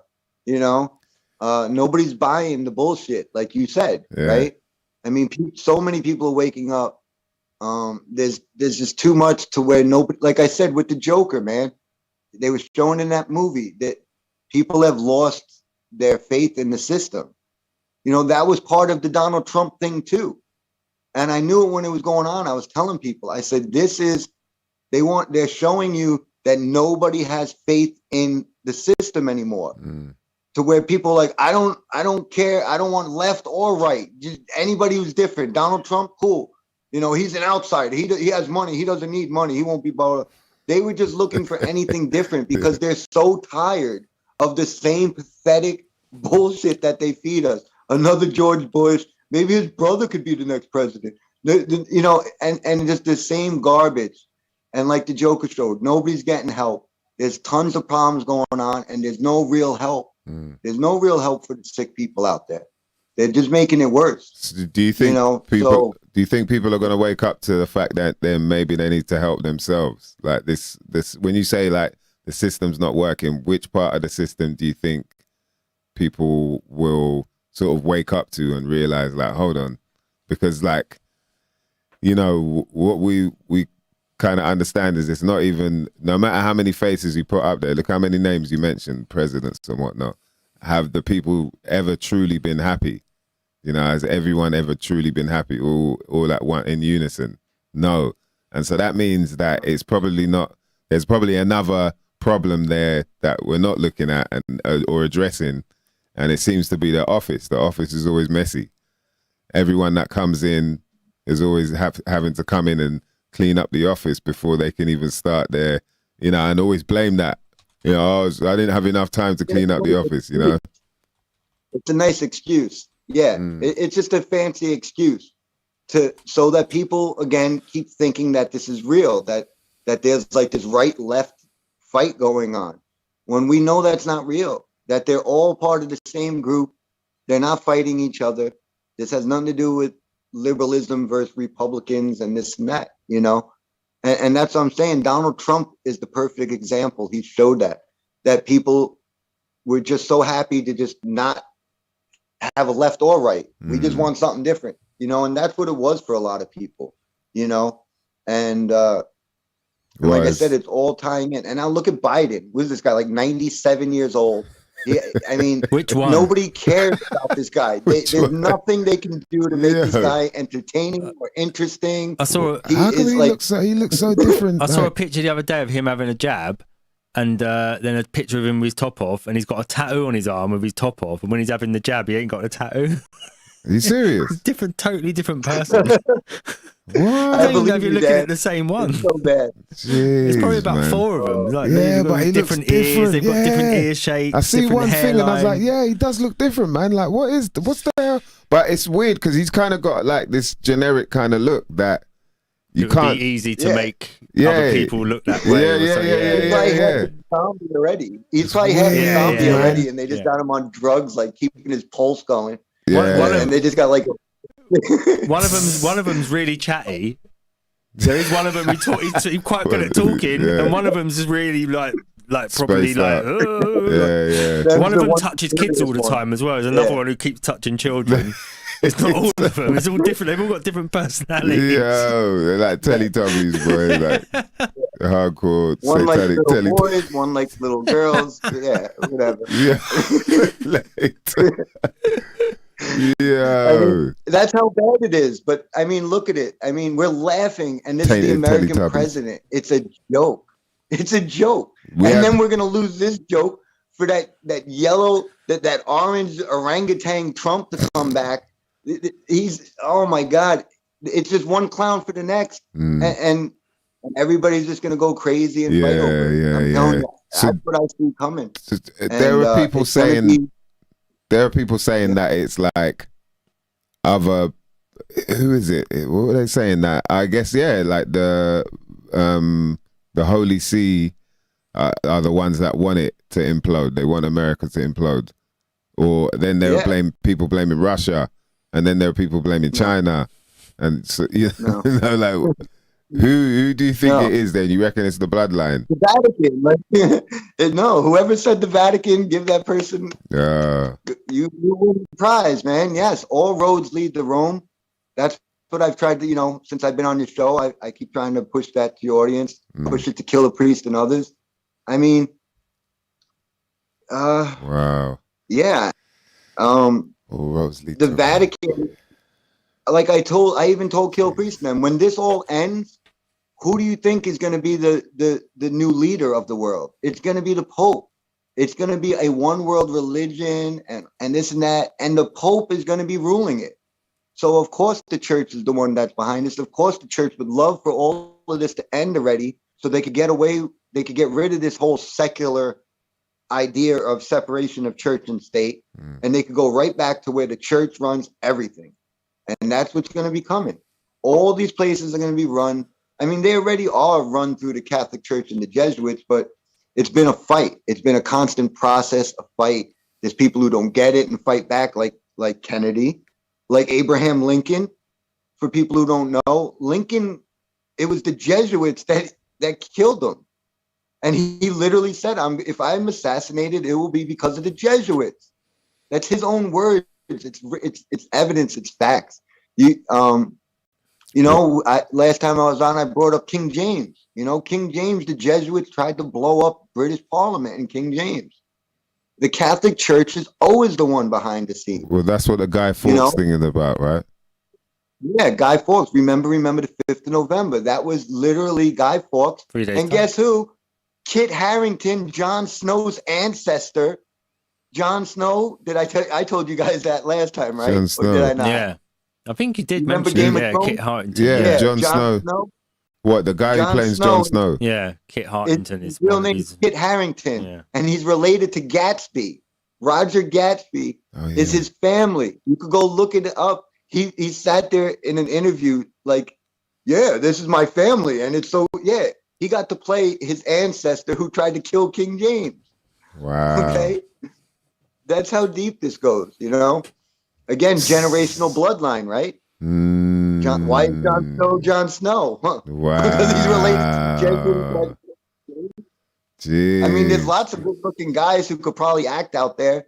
He ain't the only one. Why are certain people chosen? Because of their families and their bloodlines.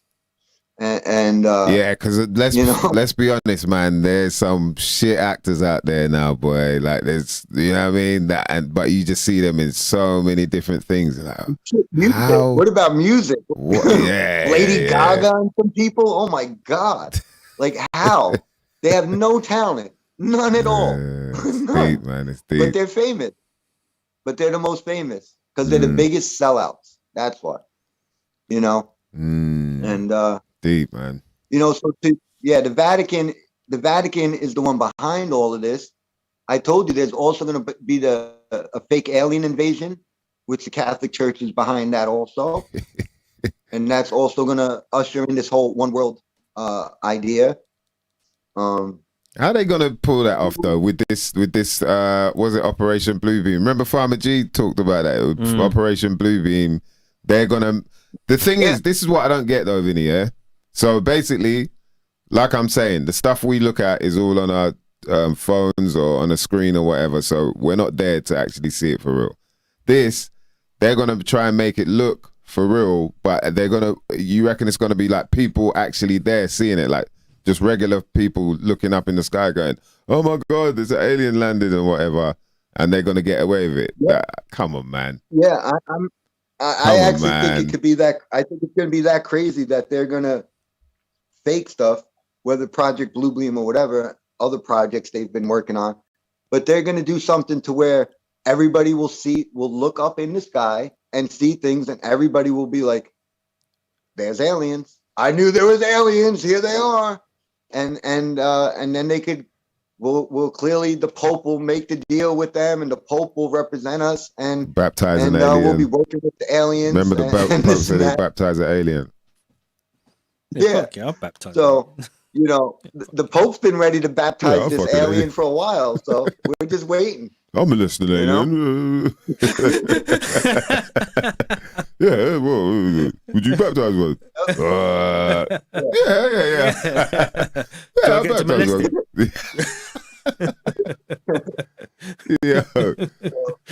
Yeah, it's kind of weird, man. Well, this is the thing that I find strange about it all, is just that, okay, now I've seen this thing in the sky. It could be anything. They've already tried the whole thing in the sky situation before, like over the years, and it's not really worked. It's, they've even put all these crazy programs on, ancient aliens and this, that, and the third. Now you got that guy that, all the memes and whatnot. So it'll be tricky to think that people are really going to believe in that stuff. Do you know what I mean? In my opinion. Well, I mean, look at it. I mean, almost the majority of people I meet have never seen an alien in their life, have never seen a UFO, but yet the majority of people tell me they believe in aliens and UFOs. So to me, I already see a majority of people who believe without ever seeing anything. I think if they stage some type of light show up in the sky, and then the media immediately is pushing on every channel that aliens came, people will say, yeah, and I'm ready for my next booster shot too. So yeah. Wow, that's a good point, man. If they put it out in the media, though, if they put it out, and they've been promoting it, right? Like we talked about, where I talked about like Utopia and things for COVID. Mm-hmm. They've been promoting the alien agenda since like, I don't know, the 30s, maybe even earlier than that. With constant pushing of space and all this stuff. So again, what was the real? It has to be for a reason. Because at some point, they're going to play that card. They didn't just make up this lie just because it was fun for 100 years. And then just like, oh, we're bored of this joke. We'll pick a new joke. No, it's a plan, They've been using it, and they're going to play the card at some point. It's just when. And Bill Cooper and a lot of people back then said, that's the last card. The last card they're going to play is a fake alien invasion. That's the last card. So in that sense, the last card meaning... after that, they'll be able to get everybody under their wings or under their claws or tentacles. World government. Yeah, there'll be no more America and Russia or any countries. It'll just be everybody one world. Will just, yeah. Which won't be Jews running. It won't be England or America or China or Russia. It will be the Vatican. And the aliens, the little molested aliens in the background. Yeah, they could rape little boys together in the bottom of the Vatican, in their secret library. I'm not even laughing at that, man. Wow. Where they got all the giants and everything they hide from us. Do you believe that there is like a ton of information underneath the Vatican as well? Like it's meant to be a mile-long vault or something like that? Oh, yeah. No, that's without a doubt. That's without a doubt. And almost all the things that were stolen from the Smithsonian and all these museums throughout the years, they all go to the Vatican. It all goes to the Vatican. Again, not to some rabbi Jew or a Muslim or a Chinese guy. It all goes to the Vatican. Well, that's what it is. So they report that things have been stolen from the Smithsonian. Yeah, they say, oh, this got stolen. Well, they say go missing. They lost stuff. They go missing, but then there's always reports of these things ending up in Rome. If you could read stuff from the 1800s, even in the 1800s, you could just read endless newspaper articles everywhere over America, all over America. It doesn't matter what state it is. People were talking and finding giants, period. And then the Smithsonian and these places show up and the things go missing. and then it's, oh, we lost it, it's missing, because it goes against their agenda, right, of evolution. So they can't allow that to be in the history museum. So that goes and is hidden in the Vatican.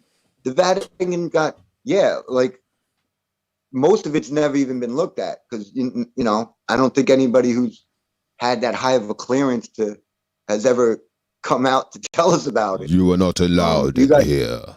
Yeah.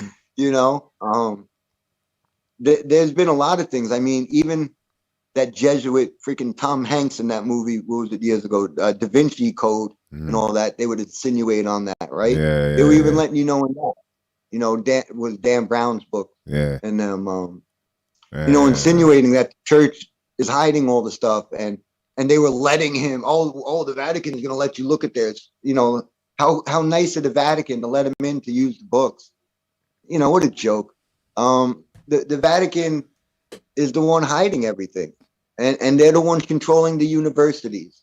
So who, you know, I remember before I knew, you know, when I was just still awake, I mean, when I was still asleep, before I was awake, everybody would blame liberalism and that this was something that was being done in the colleges, right? And then you go to school, and even when I went to college, I could see it was like filled with mostly liberal teachers, liberal theology, you know. And I'm trying to think, there was also a movie a couple years ago with George Clooney. What was it, like Hail Caesar? And again, it's showing you like the Hollywood people pushing an agenda and how they're like, you know, real liberal. And so we always like assumed that it was like coming from the schools. But again, when you realize that all the schools are run by what? The Vatican. All of history, all of science, everything being taught, whether it's in China, England, America, South America, Africa, all of it comes from the Vatican. People have to understand this. This is reality. Your history, wherever you're from, was given to you by the Catholic Church, period. That's it. You know, not Jews, not anyone else but the Catholic Church. You know, they've created this whole storyline, you know, and it seems like the 1800s is where they really, you know, took over. And now we're like, you know, what, 3-4 generations lost. It's like almost impossible for most people, you know, to, So, okay, let's switch it over, because you said what you mentioned was about the history, about them owning the history and them telling us our history, what our history is. And you're saying by around the 1800s, they sort of went in a bit more hard. You mentioned before, remember we were talking about the whole mud flood thing, and whether it is mud floods or whether it is actually this other idea of electric currents coming up from the ground and melting these already built buildings, these already brick buildings and whatnot have been actually melted. But before we do that, I want to just give a shout out to the CMOS boss. Is that all right? Do you want to grab a drink or whatever, or roll up something? Let's get a roll call as well. Roll call in there, man. What you lot blazing up before we, you know what I mean, carry on with this, because Vinny's going in, boy. This is what I'm talking about. Jeez, man, you got me thinking. There's so many different avenues, you know, to this thing. And obviously, we're trying to get to the truth, the reality of what it is, who is controlling. And you just get me thinking, like, oh, actually, that makes sense, because, you know. But yeah, shout out to the cmosboss.co.uk. Ladies and gentlemen, if you want to get your quality sea vegetable products, 100% organic, wild-crafted sea vegetables, fresh from the coast of Donegal, also known as the Wild Atlantic Way, hit up the cmosboss.co.uk. You can get yourself Irish moss. You can get CMOS gel. You can get CMOS gel with bladderwrack. You can get yourself some dose, some spirulina, some wakame, all types of bladderwrack. And all these things are really, really helpful for the system. When I'm talking about helpful for the system, I mean, obviously, the iodine levels really help with your thyroids and things like that. But you can improve things like your hair, promotes healthy skin.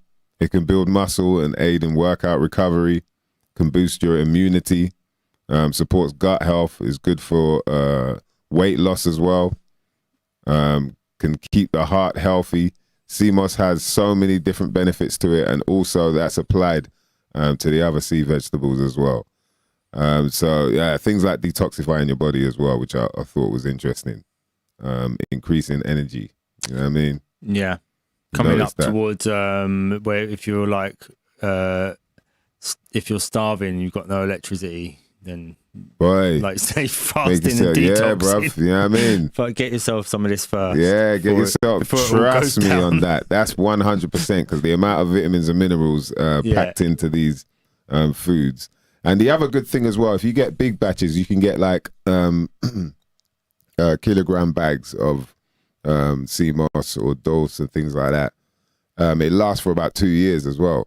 So, you know what I mean? You can look after yourself for a minute. And when else do you ever buy a kilo of anything? You know, yeah, you can at least buy a kilo of that. You know what I mean? If it's going to be take anything. Up that much room. Nah, man, it don't at all, man. And you can order any of those products from the seamossboss.co.uk. When you get to the checkout, make sure you type in about 20. That's in uppercase, about 20, and you'll get yourself a whopping 20% off any orders. Shout out to the seamossboss.co.uk.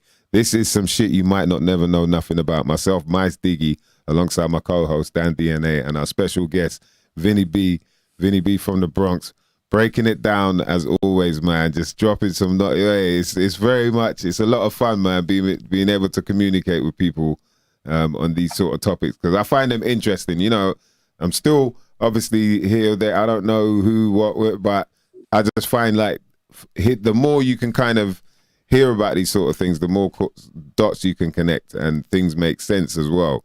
Because like all this stuff is ancient, old, you know, like you're talking about the bloodline stuff.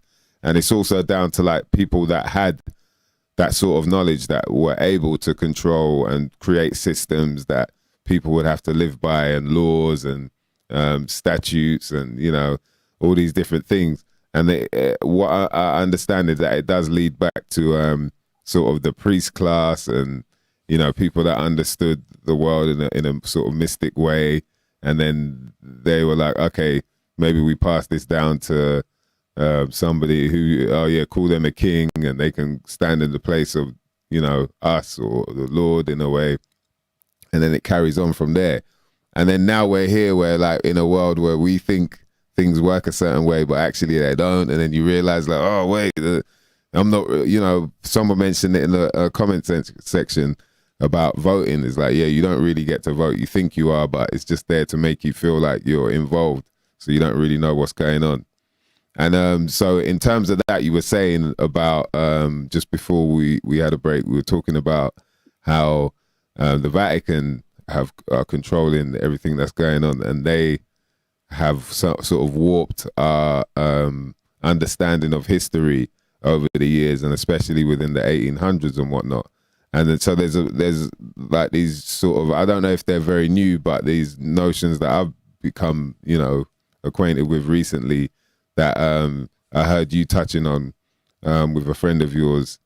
And one was that there were these mud floods, and people talk about this Tartaria and things like that, and how there used to be all these buildings that were already there, but then mud must have hit from some kind of storm or something, or mud flood, and then not half, but, you know, quite a bit of the buildings are buried. But then there's another notion that actually it's electricity that's come up from the ground and melted these buildings and whatnot. And so do you think that's a lot of history that has been hidden by them as well? And which do you believe, in a sense? Because it seems there's a debate between the two. Yeah, great question, man. And and real quick for the audience, because I on that break, I was asking my girl, I was trying to look in the chat real quick, see if there was any comments to try to answer. But I seen the one guy saying I summarized a lot.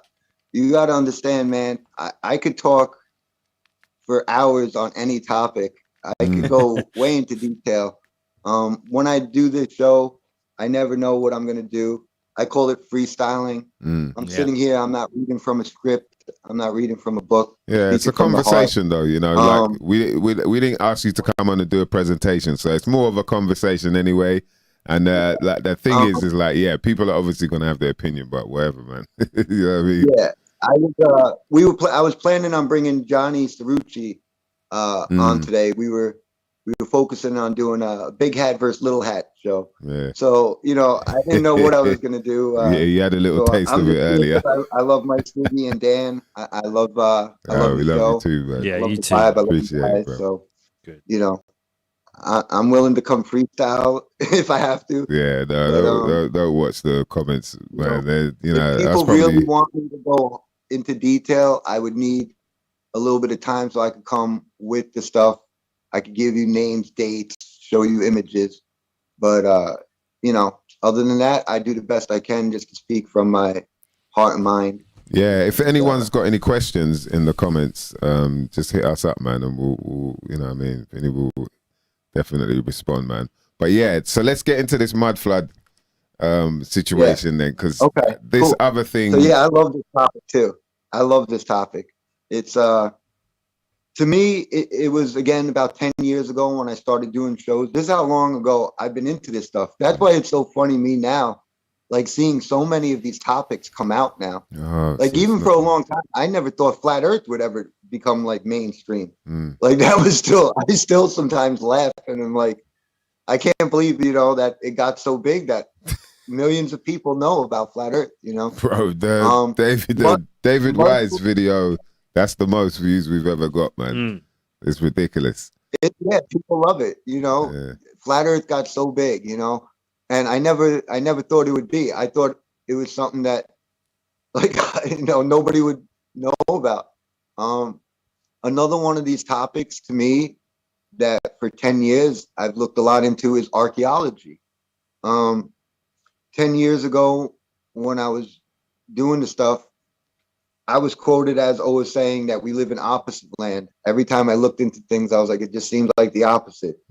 And so I started looking at everything. Like I didn't find like Eric Dubay or something and was like, oh, now, you know, this makes sense. I'm a flat earther.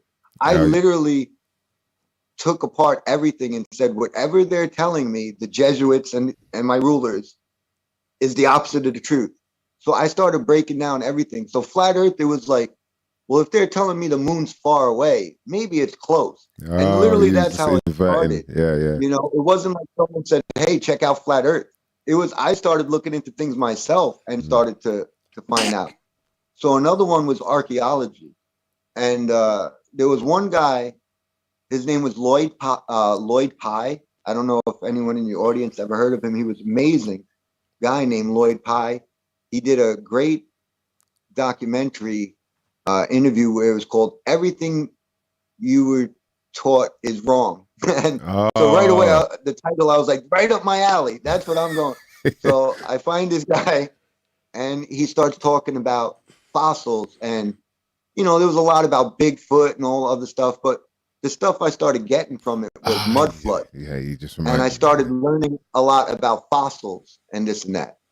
And I started thinking, you know, he started bringing up points like for a long time, people didn't believe there was like a black and white bear that ate bamboo and didn't eat meat, you know, because they never seen one. And or, you know, still to this day, you'll never really find any monkey fossils, you know, but we all know there's monkeys have been here for a long time.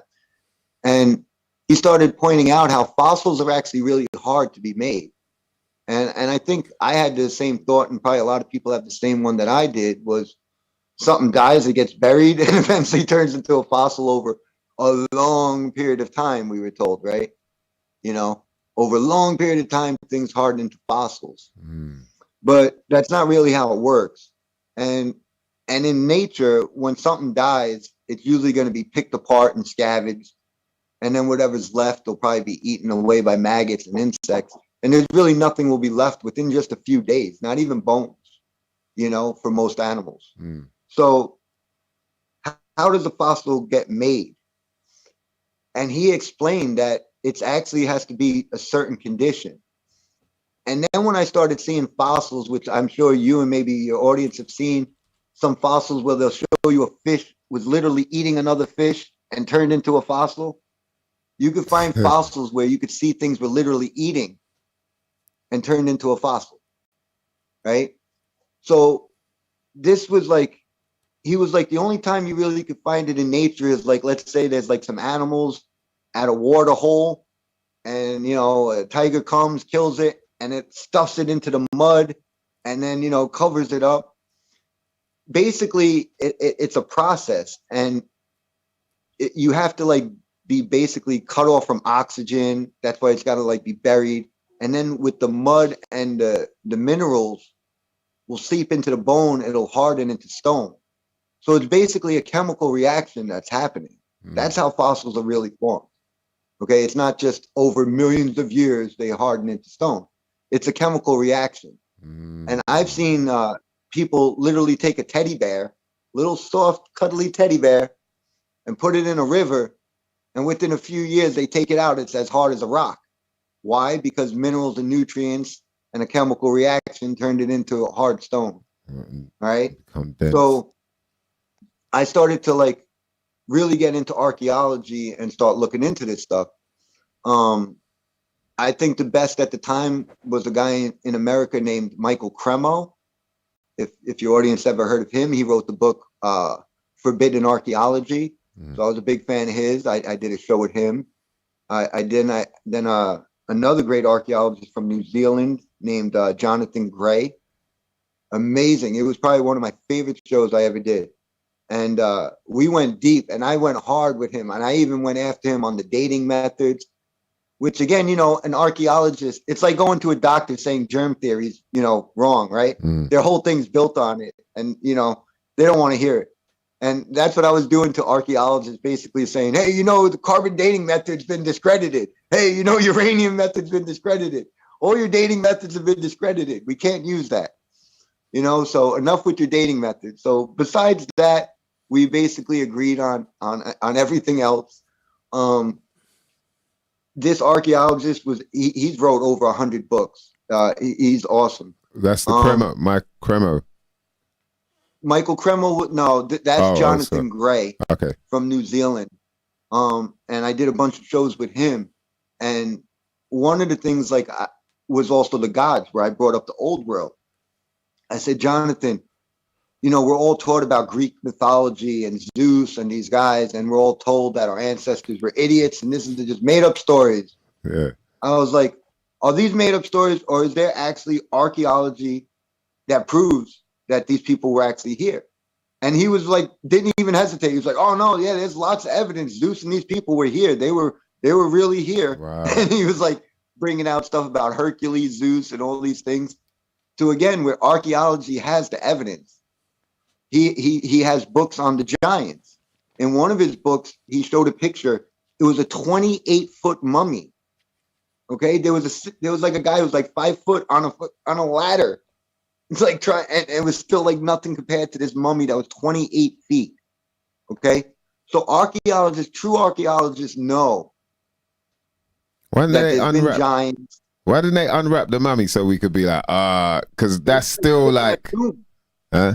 It was like still in a tomb. Oh, like, it was in the tomb, wrapped up, and they're showing. It was like a black and white photo from the 1800s, because that's when a lot of this was happening.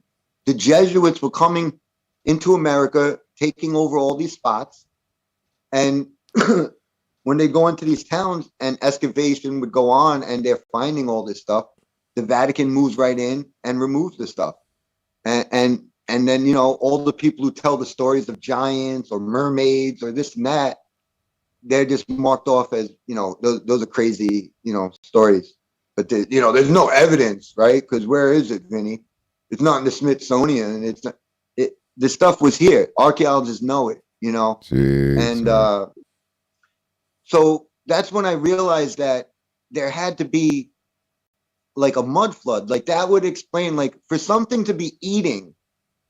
And not just fish, they even have woolly mammoths that still have food in their mouth that have turned into fossils, right? So that doesn't happen over millions of years. So what? It turned into a fossil while it was eating. You know what I'm saying? Like, yeah, that's kind of mad. Shout out to Camo that within a 12336 few moments you were buried. 420. The things had to be buried.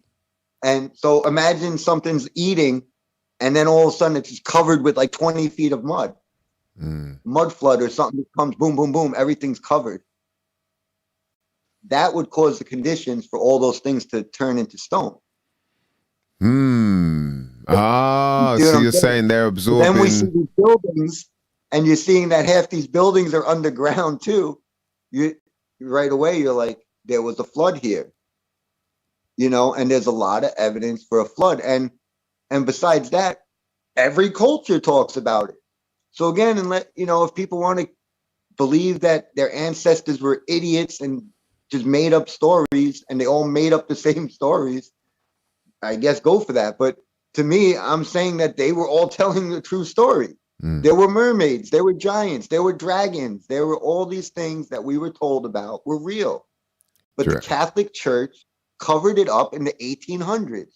You could look at maps from the 1500s. They're still showing you mermaids.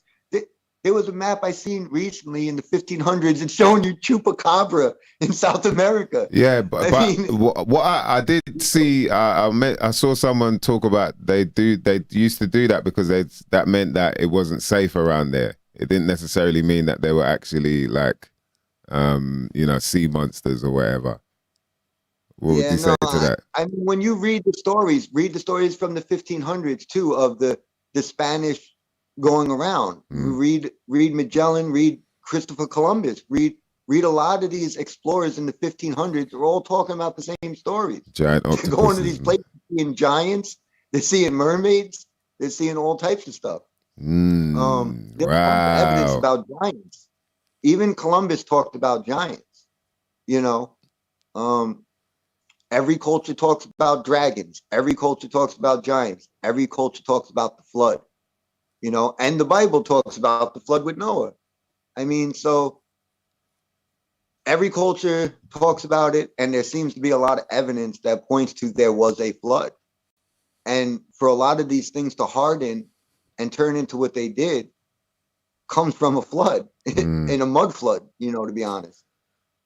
That's really the only way, or you could do like the Egyptians and these people, which is wrap them up, do all this stuff, and then bury them. And then maybe they could, survive a little, but it's still not compared to what we're seeing with these fossils. These are hard rocks, and that doesn't just happen over a million of years of sitting there, And again, you wouldn't see things that were literally in the middle of eating that were turned into stone. Yeah, and just to touch on as well, that was what I remember there was something else that I saw that I was like, I wonder if Vinny. What you'd say about that, or if you know about it. But there was someone mentioning to do with the whole Darwin thing. There's a video I got to watch. I'll share it once I've watched it to make sure it's not blah, blah, blah. But it was talking about like, the guy was saying that if there was, the form of evolution that Darwin was talking about, then surely we'd find fossils that were mid-evolved, in some form of way. But then it wouldn't make sense because the whole idea is to evolve to kind of survive. And then that means that whatever didn't work wouldn't have survived. So surely that wouldn't be, to say it would be organs not growing the right way or limbs or whatever. But we don't see any of those fossils at all. So, have you heard about that whole thing? And I guess only monkeys evolved. None of the other animals that were here for just as long or longer than monkeys, none of them evolved into super beings either, right? Dragonflies didn't evolve into anything, did they? Bears didn't evolve into anything, did they? And we still see monkeys, right? But evolution is a Jesuit lie. Again, they give credit to Darwin, but Darwin was trained by. See, I'm sorry for your audience. I don't have the paperwork. I can't think of the guy's name, but it was a Jesuit priest. About this. Darwin was trained by the Jesuits, and Darwin, most of that stuff didn't come out until after Darwin was dead. Also, a lot of people got to realize Darwin did not even support most of that stuff. it was basically a propaganda piece that they wanted to push onto him. You know what I mean? And he didn't even want to take any credit because he knew how crazy it was. Put a name. So they waited till he was dead, and then we're like, "Oh yeah, this genius Darwin figured it out." Yeah, okay. So they doctored his papers. They doctored his papers and then put them out. Yeah. Jeez. And you know, yeah, Darwin. You know, the original thing in that too, like they make it like survival of the fittest, and if you actually read Darwin's thing, he talks more about love and how basically every animal and us, we all want to get along and love each other. That is actually what we are. We're not made for survival of the fittest. We're made of love. And you could see elephants that go around and mourn their dead elephants. Like, it's just reality. Okay. You know, animals have love too. They're not full of wanting to kill and eat each other. It's not survival of the fittest. It's about love and getting along with each other. You know, but again, this is the opposite that the Jesuits and the church were getting ready to unleash on us. And then right after that is, oh, you're not on a ball. You know, I mean, you're not on a flat earth. You're on a ball. And nobody believed that until like the early 1900s. This is all recent lies. I'll bring up another thing for you. Like I said, I made the comment that history and everything is taught from the Catholic Church. Well, that is true. Even our dating methods. So let's say you want to go and study Egypt, right? Or you want to study whatever. You're still learning it through the Catholic Church because they have recently made up these stories. The guy, I remember his name, Scaliger. That was the Jesuits' name. If you don't believe me, go look it up. All of history, the dating methods is based off a Jesuit priest named Scaliger. Okay, so all of history is based off of what the Jesuits have recently created. All right, so Scaliger. Right. You know, that's why I had to, you know, and all these stories are just new creations from the Jesuits. So you were saying that basically that the idea of like, you know, animals or whatever eating at the same time as becoming, you know, and then all of a sudden becoming fossilized doesn't make sense. So it's the mud that must have covered them, and then the body's absorbing all these minerals and whatnot, which are then fossilizing it, which are mineralizing it and making it become like a solid. And then so that's one side of that. Right? Yeah, it's preserved, so no animal could come eat it, right? It's preserved under 20, 30 feet. It's preserved until someone comes one day and digs it up and finds a hard rock. And they're like, oh, look, millions of years it took. Yeah, No, it didn't. So, okay, but the other, so, because I'm wondering if it could be both of them, but then the other side of this debate that you're talking about that's probably going to be erupting is the fact that, no pardon the pun, is that electricity is going to be coming up from the ground, or has come up from the ground and hit these buildings that were already built from a long time ago, way longer than we can imagine. And then that electricity is heated up these bricks. So these are bricks that were made from time ago, not like these new age, you know, bricks that we think we've come up with, and then melted all these bricks, and then they've, to the point where they've started to look like stone. And so it looks like they're, you see these buildings, I saw these pictures of buildings within mountains, and you know, so we'd look at them and think that, oh, they've managed to carve out this you know, spot so that it could build this, you know, have a building in there. But then, you know, what the understanding is that, nah, actually these were buildings before, but then this side of it's been melted, this side of it's been melted, but this bit's been kept, and now they've just kind of dressed it up. And you know, so yeah, can you explain that a little bit? Because I know obviously that was so for years I didn't really know anything about that. I've been, you know, mud flood and everything makes sense.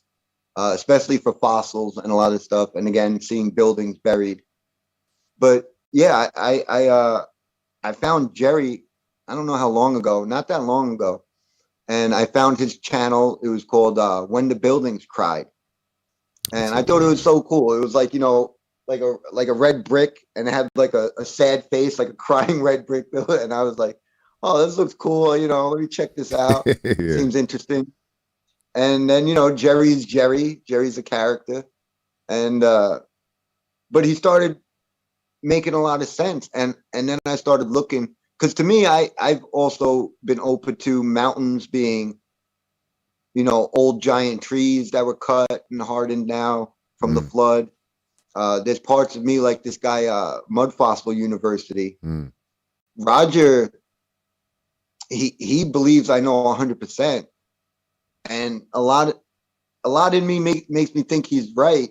And he thinks a lot of these things are literally dragons and other things that have hardened. Like he's talking like massive things that, and he's trying to show like the blood in the stone and everything. And you know, he's very interesting too, that I'm going to be working with and trying to get more into that.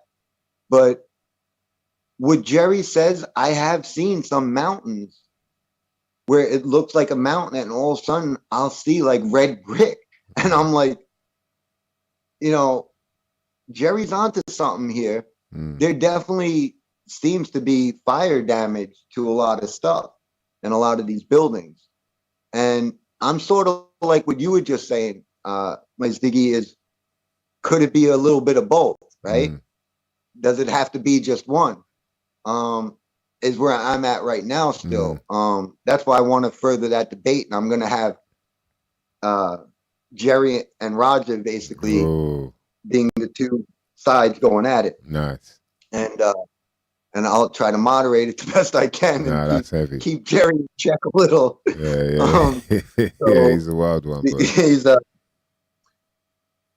I think that clearly there was a flood in the past. Every culture talks about it. There's tons of evidence. We find, you know, fossils of fish up in mountains. I mean, there's lots of evidence that there was a flood. So I disagree with Jerry where he's like so anti-Bible and there was no flood, there was no nothing. I don't take it that far. I believe there was a flood and these Babylon and all these things were real. But his evidence of these melted brick has to be accounted for. He is right. He has a lot of evidence. And what he's saying, I think is believable. And then me, I'm the crazy one who always talks about did Jesus come back already? And, you know, the Bible talks about when Jesus comes back, he's going to burn up everything. Is that what we're seeing? So, you know, that's why I'm also open to, well, what was this moment? Did God just like all of a sudden just melt everything, when the game was over to reset? You know, he was saying definitely possible. He was saying, what was it? That the volcanoes were not volcanoes; they were like leftover rocks and bricks and that are still melting. And yeah, that's what he says. He's like, Yellowstone Park is not. That's just old buildings that, you know, it's not volcanoes and whatnot. It's still that was funny. But you know what's funny is a couple years ago, I met a guy who lived in Hawaii and researched volcanoes, who told me years ago that volcanoes aren't what we thought they were, and that they're basically these caverns that are filled with this lava. It's not what we've been taught of, like tectonic plates pushing up and it's like pushing out. So I mean, well, that's a whole nother maybe Jerry's not that crazy with the volcanoes either. The thing that I thought of right away was 9/11. 9/11, I'll never forget. After the building's already down, days, weeks have gone by. There's been rain, days have gone by, weeks have gone by, and there were still people's boots were melting at ground zero. Okay, because it was still thousands of degrees hot. There was literally molted. It was like lava, like molted, like melting steel and stuff under those buildings for months. So, you know, could heat and things be trapped down there? Like, you know, it is possible, actually. You know, I've seen it with 9/11. I've seen it even with like little forest, like even when you make a fire, when you go camping, and all of a sudden, like you think it's out, and all of a sudden, like, you know, a day goes by, and all of a sudden it's still real hot underground. You know, the heat could be trapped there. You know, he could be right. I don't, you know, I think it's possible what he's saying about the volcanoes. And okay, and then where has this electricity come from then? Well, see, that's the thing with Jerry. You know, Jerry doesn't believe in God, doesn't believe in the Bible, doesn't, like, you know, so that's my issue with him too. You know, it's like he's got a lot of evidence, and I mean, those pictures speak for themselves. You know, a lot of those pictures, you can clearly see it's red brick. But I don't think he has all the answers yet, and that's why I'm trying to help and trying to dig into the stuff myself also, you know, and also put it out there for others, for your audience, for others to, you know, maybe there's someone listening in your audience right now who will go figure out more than me and Jerry and you know, do. So that's part of why I do these things, is to get these debates happening, you know, just like I did with Killer Priest or wherever. I think it's good. These debates need to happen. Yeah, in my opinion, I think it's good to talk about these things just to get them out and get, you know, like whether you agree with it or not, that's a different thing. But don't let that become like, you know, turn into some bullshit, because it ain't worth it. None of us really know. So all we can do is just talk about it and debate. That's the healthy debate. You know what I mean? So as always, Vinny, man, you dropped some knowledge on us there. I'm looking forward to hearing. To witnessing this debate as well, because I think both have kind of, like you said, strong arguments, but yeah, there's quite a lot, in my opinion, that is questionable on both sides anyway. I think the fossil thing is very interesting, but it seems like that could, it couldn't really happen, could it? If it's hot, then it would just melt away, like, you know, flesh would just melt away, wouldn't? Yeah. So yeah, when you incinerate someone, they give you their ashes, right? Yeah. So in a sense, it could be both. Could be both would happen, you know, at different times. I think that my view, if I had to bet, and I have to make a guess at this moment, the flood was the first thing that happened a while ago. What Jerry's talking about is, like, he even said that his timeline is about, it could be anywhere from 400 to 600 years ago was this reset. You know, I think the flood was way before that, but I think there was this event where everything burned up recently. I'm still trying to dig into and figure out what that event was. I've told you, you know, some of my theories where I'm leaning towards on that. But you know, another thing that we've talked about, and I want to not forget to bring up, is Tartaria, right? So that's the mud flood crew on the Tartaria thing, isn't it? The what? Mud flood crew on the Tartaria vibe. Yeah. Yeah. So, you know, I've been someone for the past couple of years pushing Tartaria. Even when I went on Killer Priest and everything, I mean, I've been trying to get people to start looking into it. So it's great, you know, when I see so many people into Tartaria now and mud flood and all this stuff, it's great to me. But, you know, we still gotta help each other get all the facts straight, you know, because, like, as much as I love people talking about Tartaria, I hate to see when they're given misinformation. I don't want to say disinformation, because I don't think it's on purpose. I think they truly think that these buildings were made from Tartaria, but they're not. These buildings were older than Tartaria also, you know. Tartaria was a recent civilization. This wasn't old world. Tartaria isn't old world. these buildings to me are old world. This is Babylonian buildings from the old world. Tartarians didn't build this. Oh. Definitely no Jesuits or Europeans or anyone in the past 200 years built these things. They were already here.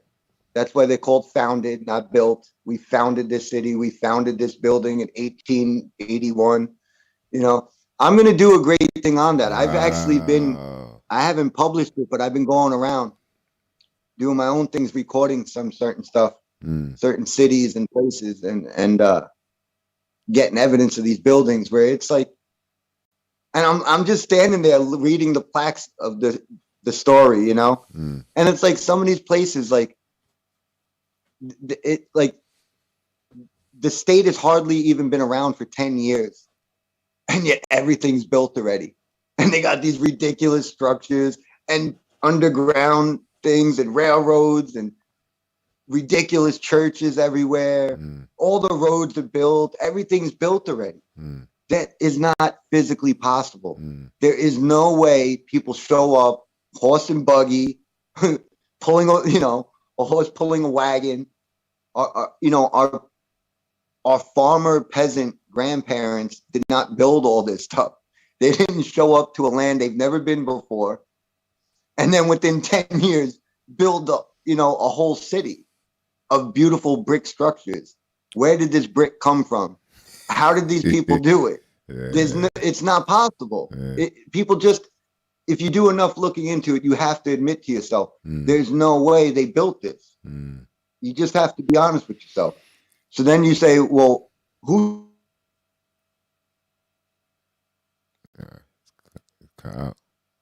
All the history and stuff, it's the Jesuits have created it. I looked into Chicago, right, recently.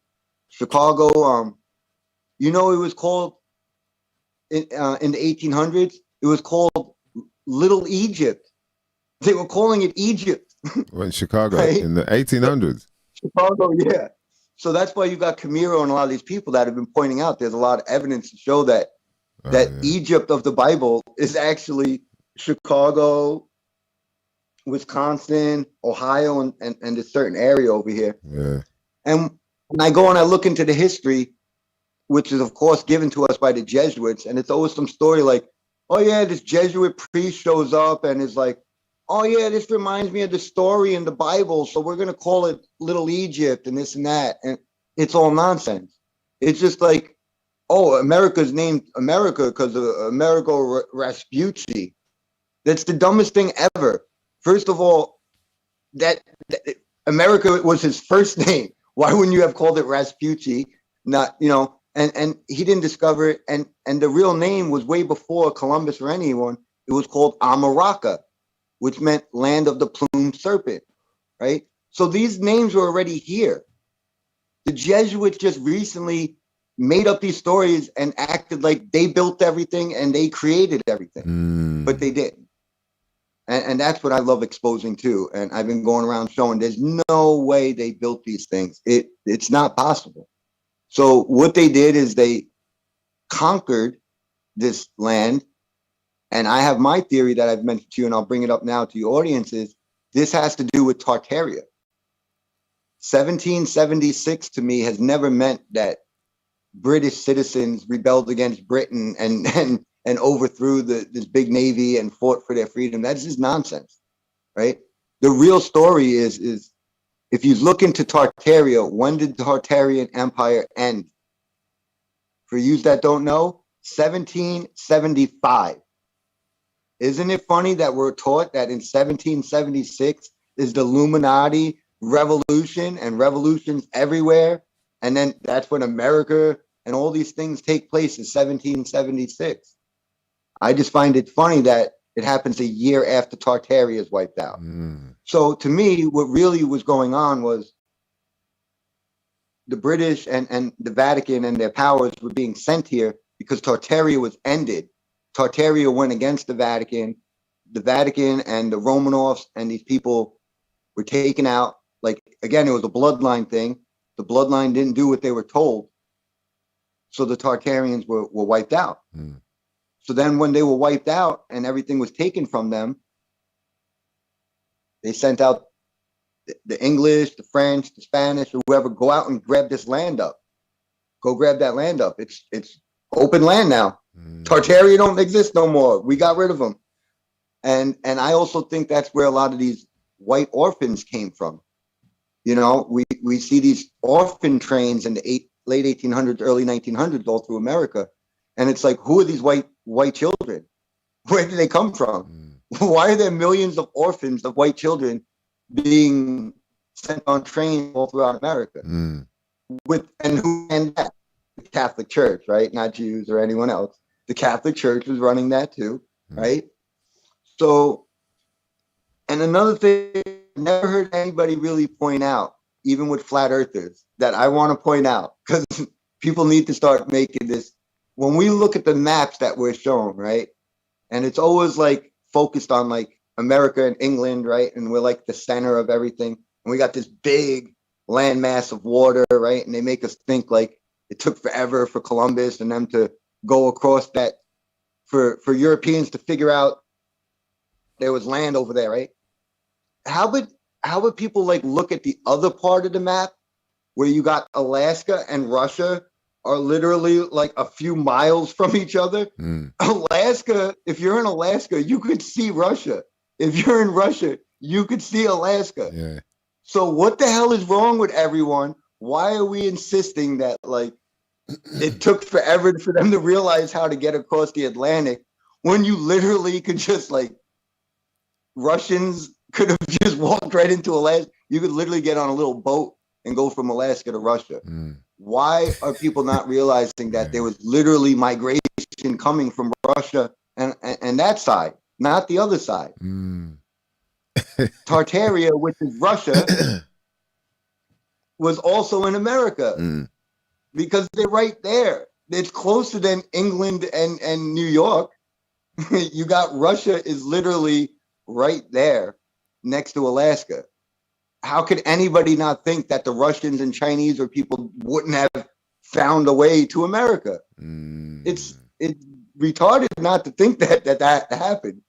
I mean, I point out the fact was years ago, there was a woman, I don't know if you remember, her name was Sarah Palin, when they were running against Obama. Oh, yeah. John McCain and a woman. She was from Alaska. And she was from Alaska. Yeah. And she made a comment, they made fun of her because they said something about Russia. And she was like, well, I can see Russia from my house, you know, and this and that. And they all like made fun of her. But think about it. You could see Russia from Alaska. So why are we still sticking with this, you know, Columbus in 1492 finally made it here and nobody knew about the Russians and then were clearly here already. I mean, we're still right next to each other. America bought Alaska from the Romanovs in I don't know, the 1800s or the 1700s. I can't remember the exact date, but America bought that from Russia. So come on, how can we not say that the Russian Empire wasn't here? Tartaria was definitely here. So is that what happened? Is that what 1776 really is, that nobody's figured out and is talking about? Was that the conquering of the Tartarian, you know, them taking over what the Tartarians had, you know, and bringing it into their Catholic, you know, Roman Catholic control. That's what I think it really happened in 1776. Yeah, that's very and what they're talking about. Jeez. And what happened to Tartaria, you know. Yeah. Yeah, it's a I big suggest topic people now, man. look into flamenco. You guys, you know, and if people really want, I shouldn't say this, but email me and I'll give you the stuff for free. I mean, I just want people to have this knowledge, you know.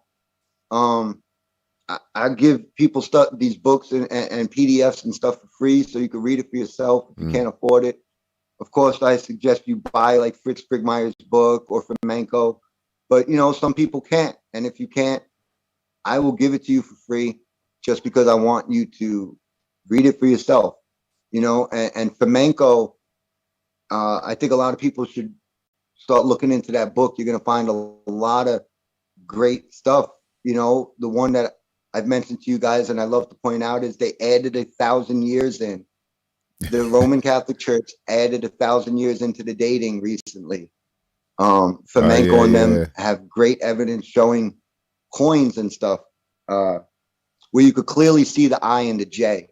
It used to be an I or a J, which represented Jesus, the age of Jesus, and then it would be numbers for the years. Eventually, the Jesuits and the Catholic Church changed that I and a J to a 1 and added 1,000 years into history to throw people off. You can get a lot of that from the Flamenco book. Also, the maps, you can get a lot of great stuff from that. I've told people that not that long ago, all the maps were upside down.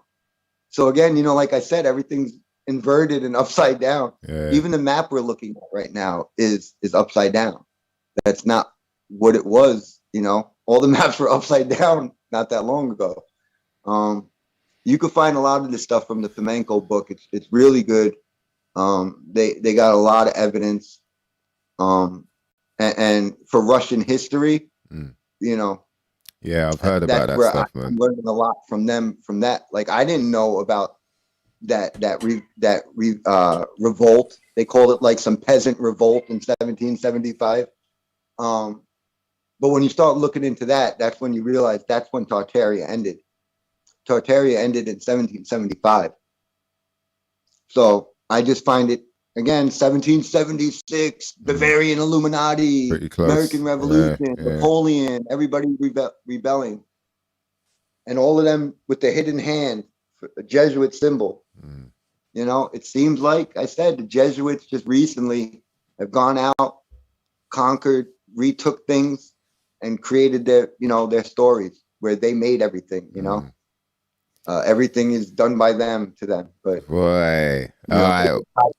Well, we'll get deep into the Jesuits when you come back with Johnny, man, because that's Vinny's going deep there, man. Very much so. And John will do a better job. He'll give you the names and dates better than I could, you know, because that's what Johnny does every day. Yeah. It's like Dave Weiss with Flat Earth. You know what I mean? I'm a Flat Earther way longer than Dave Weiss, you know? But Dave Weiss, that's all he does, right? Every day. So, you know, you'll get a better show.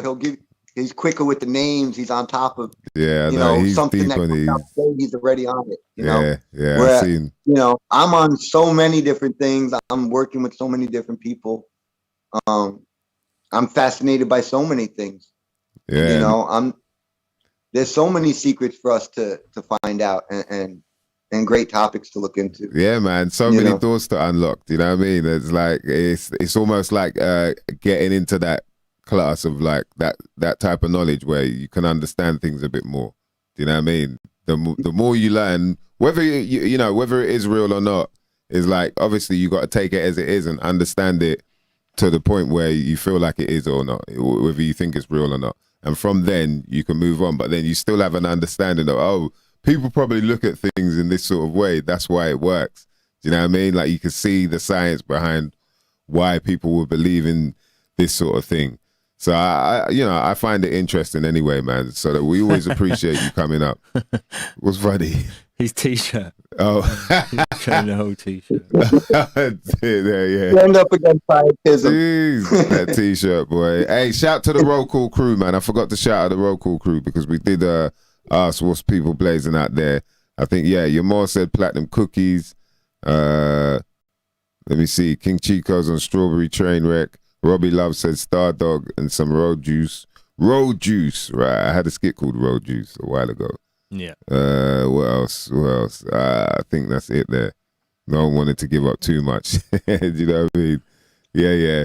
What were we on? We're blazing on some orange cream, some banana mac, and some Gary Payton. That's it, Gary Payton. You know what I mean?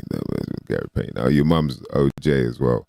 Hey, Vinny, man, we appreciate you coming on each and every time, man. That was, you dropped some more stuff. I took some notes, man. More stuff we got to look into and see what the hell that's about. Some books as well that we got to buy. You know what I mean? You don't know what to do, man. Rewind and take some notes if you missed anything, because, it's definitely interesting stuff, man. And we always appreciate you coming on, sharing your knowledge with us, man.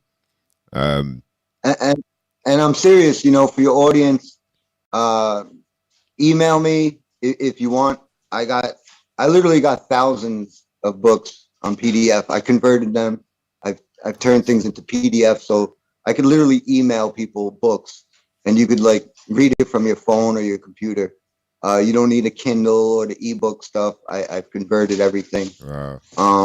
And I just want to help, you know. And what's your best email maybe, contact? You know, What's the best email contact that people can get you at? Vinny DBA Truth. Yes, it used to be Vinny B the Truth, but I've been hacked so many times I have to keep changing it. So sometimes I got to change letters around. Yeah, man. Do you remember last so right time? now it's Vinny DBA Truth.com. I mean at Gmail. At Gmail. Vinny DBA Truth at Gmail. And you know, I'll give you the Fomenko book. I got 21 of Fomenko's books. Wow. I got, you know, all the Johnny Cerrucci's books, Fritz Springmeyer's, you know, books from the 1500s. I got a lot of stuff. Jeez. So I want to help. I like networking, and I want the truth to come out. So that's why I want people to help, you know.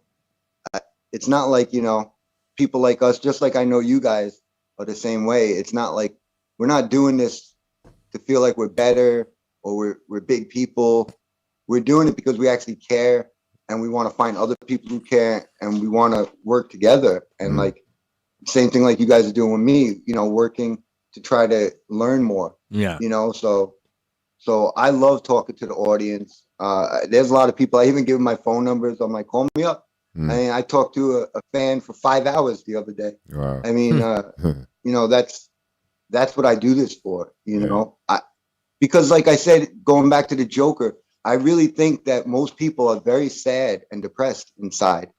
And especially for people like us that know all this information, and you can't talk to your family, you can't talk to most people, right? And you just feel like alone. You know, for a lot of people, like us, we're basically outcasted. We're looked at the crazies, and we can't even talk to our own family and friends. So people feel lonely, you know, and that's one of the things I notice a lot. And that's why I love to reach out to people and like, hey, you're not alone. Let's talk, you know. And so, you know, anybody in the audience, feel free. You talk to me about anything, and I'll do anything I can to help out. That's Good. love, That's man. nice, yeah. Big up Vinny B, man. Let's see some fire emojis for our brother Vinny B from the Bronx right there, man. Dropping some gems on us your tonight. show too, man. I love you guys, for real. I love your show, the vibe. Likewise, brother, man. Even like I said, Clint Richardson was like, man, that was a great vibe. I'm like, yo, I told you, man. Oh, wicked. Like, I really, you know, I love your show. That's why I want to do anything I can to help. And I appreciate it, man. I think you should have a huge show. Everybody should be. Thank you, bro. This is a real show. You know, you guys do your homework. You're actually real. You know, you actually care. It's not just an act. You know, it's very apparent to me. No, man. You know, we find it interesting, man. So, you know, I think like the other thing for us as well is like, because we're made to feel like you should feel awkward about talking about these subjects, or you're one of those, you know. We're trying to break that shell. It's like, no, you don't have to feel weird about it. You can just take it in, and go, oh, okay. So this is how you see the world, or this is how you understand it. I don't necessarily agree with that, but I'll for me to fully know that I don't agree, I have to know everything about that subject. Otherwise, I'm just disagreeing off of my own. Do you know what I mean? What I feel, and I think that's a massive problem as to why we're in the state we're in with this world, is because people don't really know how to think. We got to learn how to think as opposed to just what to think. You know what I mean? But yeah, appreciate you every time, man. Vinny B, man. Yeah, you see it there. Well, shout out to all the common sensors. Alan Steven, you're more cheesy. Who else we have? Lawrence Limburger, Mr. Green. Everyone in the chat room. King Chico. MC Shopping Center. Good name. I love it. Yeah, it's a good name, man. MC Shopping Center, you know. Shout out to Gematria Wombat. Vinny, you into Gematria? Yeah. I was actually just getting into it with someone today about, did you hear about that rapper who just got killed over a dice game they're talking about? That's the big story now here in America. Yeah, Takeoff from Migos. Yeah, rest in peace. Yeah, so it happened on Halloween, innit? Yeah. Yeah, and right away I start pointing out to the gematria involved in it, and how it's totally connected to the Jesuits and the gematria. Yeah, I think the gematria is real. It's the language that they're using, which, you know, I know it's Jewish, right? It's a Jewish language, but that's what the elite are all into. You know, they're all into this. The Kabbalah just like thing. For all you people in the UK who know about William Cooper, if you never heard, go look into his thing where he talks about British Israel. What is it called? The Benign Society, the British Israelism. You know, to really learn a lot about this whole mixing of these people being Jewish. Like I've said before, it's not that they're trying to be Jewish, it's they're into the Jewish magic. You know, that's what they're really into, is that power. It's not that they're actually the Jews. Okay. They're just, you know, really into that power and that stuff. So all right, that's another show right there. Shout out to Camo 12336. Yes, big up to the Aussie crew, man, locked in as well. That's nice to see, man. I guess because we're going into them after hours as well, we get some of the Aussie peeps come lock in. That's really nice to see, man. I'll be back out there one day. I'll tell you that. Mate. Go back out there for another one, mate. Yo, big up all the crew that were locked in, man. Big up to Gleam each and every time. Shout to Brian Fraze. Did I say that right? Fraze. I hope I said that right, man. You know what I mean? Pronunciation. Yeah, it looked a bit. My speech impediment. It's a bit French.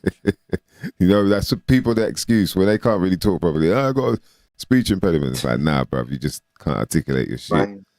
You know what I mean? Yo, thank you very much for locking in. Yo, Vinny B, man, appreciate you, bruv. I'm going to hit you up. Yeah, man. Thank you. We'll catch up, man. I wouldn't mind some of them books. I wouldn't mind some of them books, man. So I'll send you my email and that. So definitely. Yeah, man.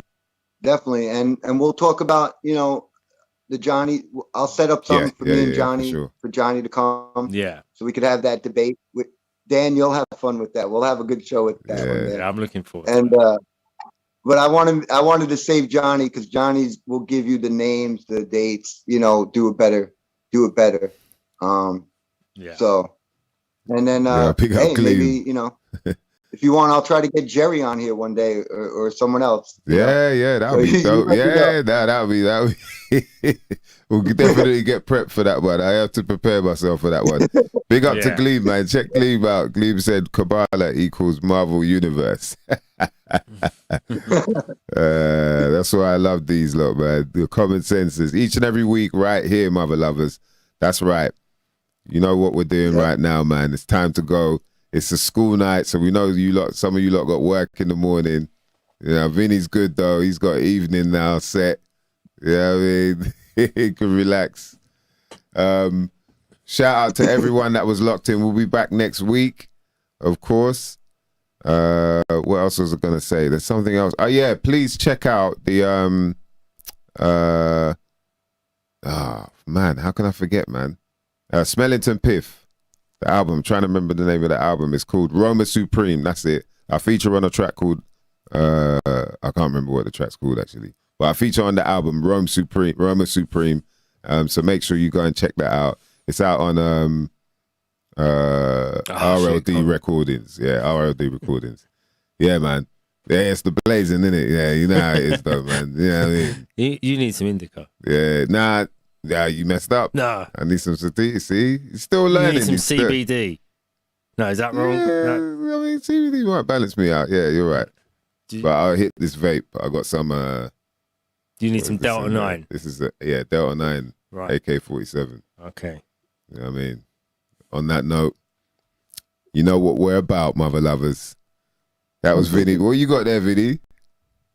I got my vape. Yeah. Yeah, on that note then, you know what we're about. I'll turn this mother lover on. That was Vinny B. I'm my Stiggy. That's Dan DNA. Some shit you might not never know nothing about. I'm going to press this vape pen right here. And guess what, mother lovers? We're out.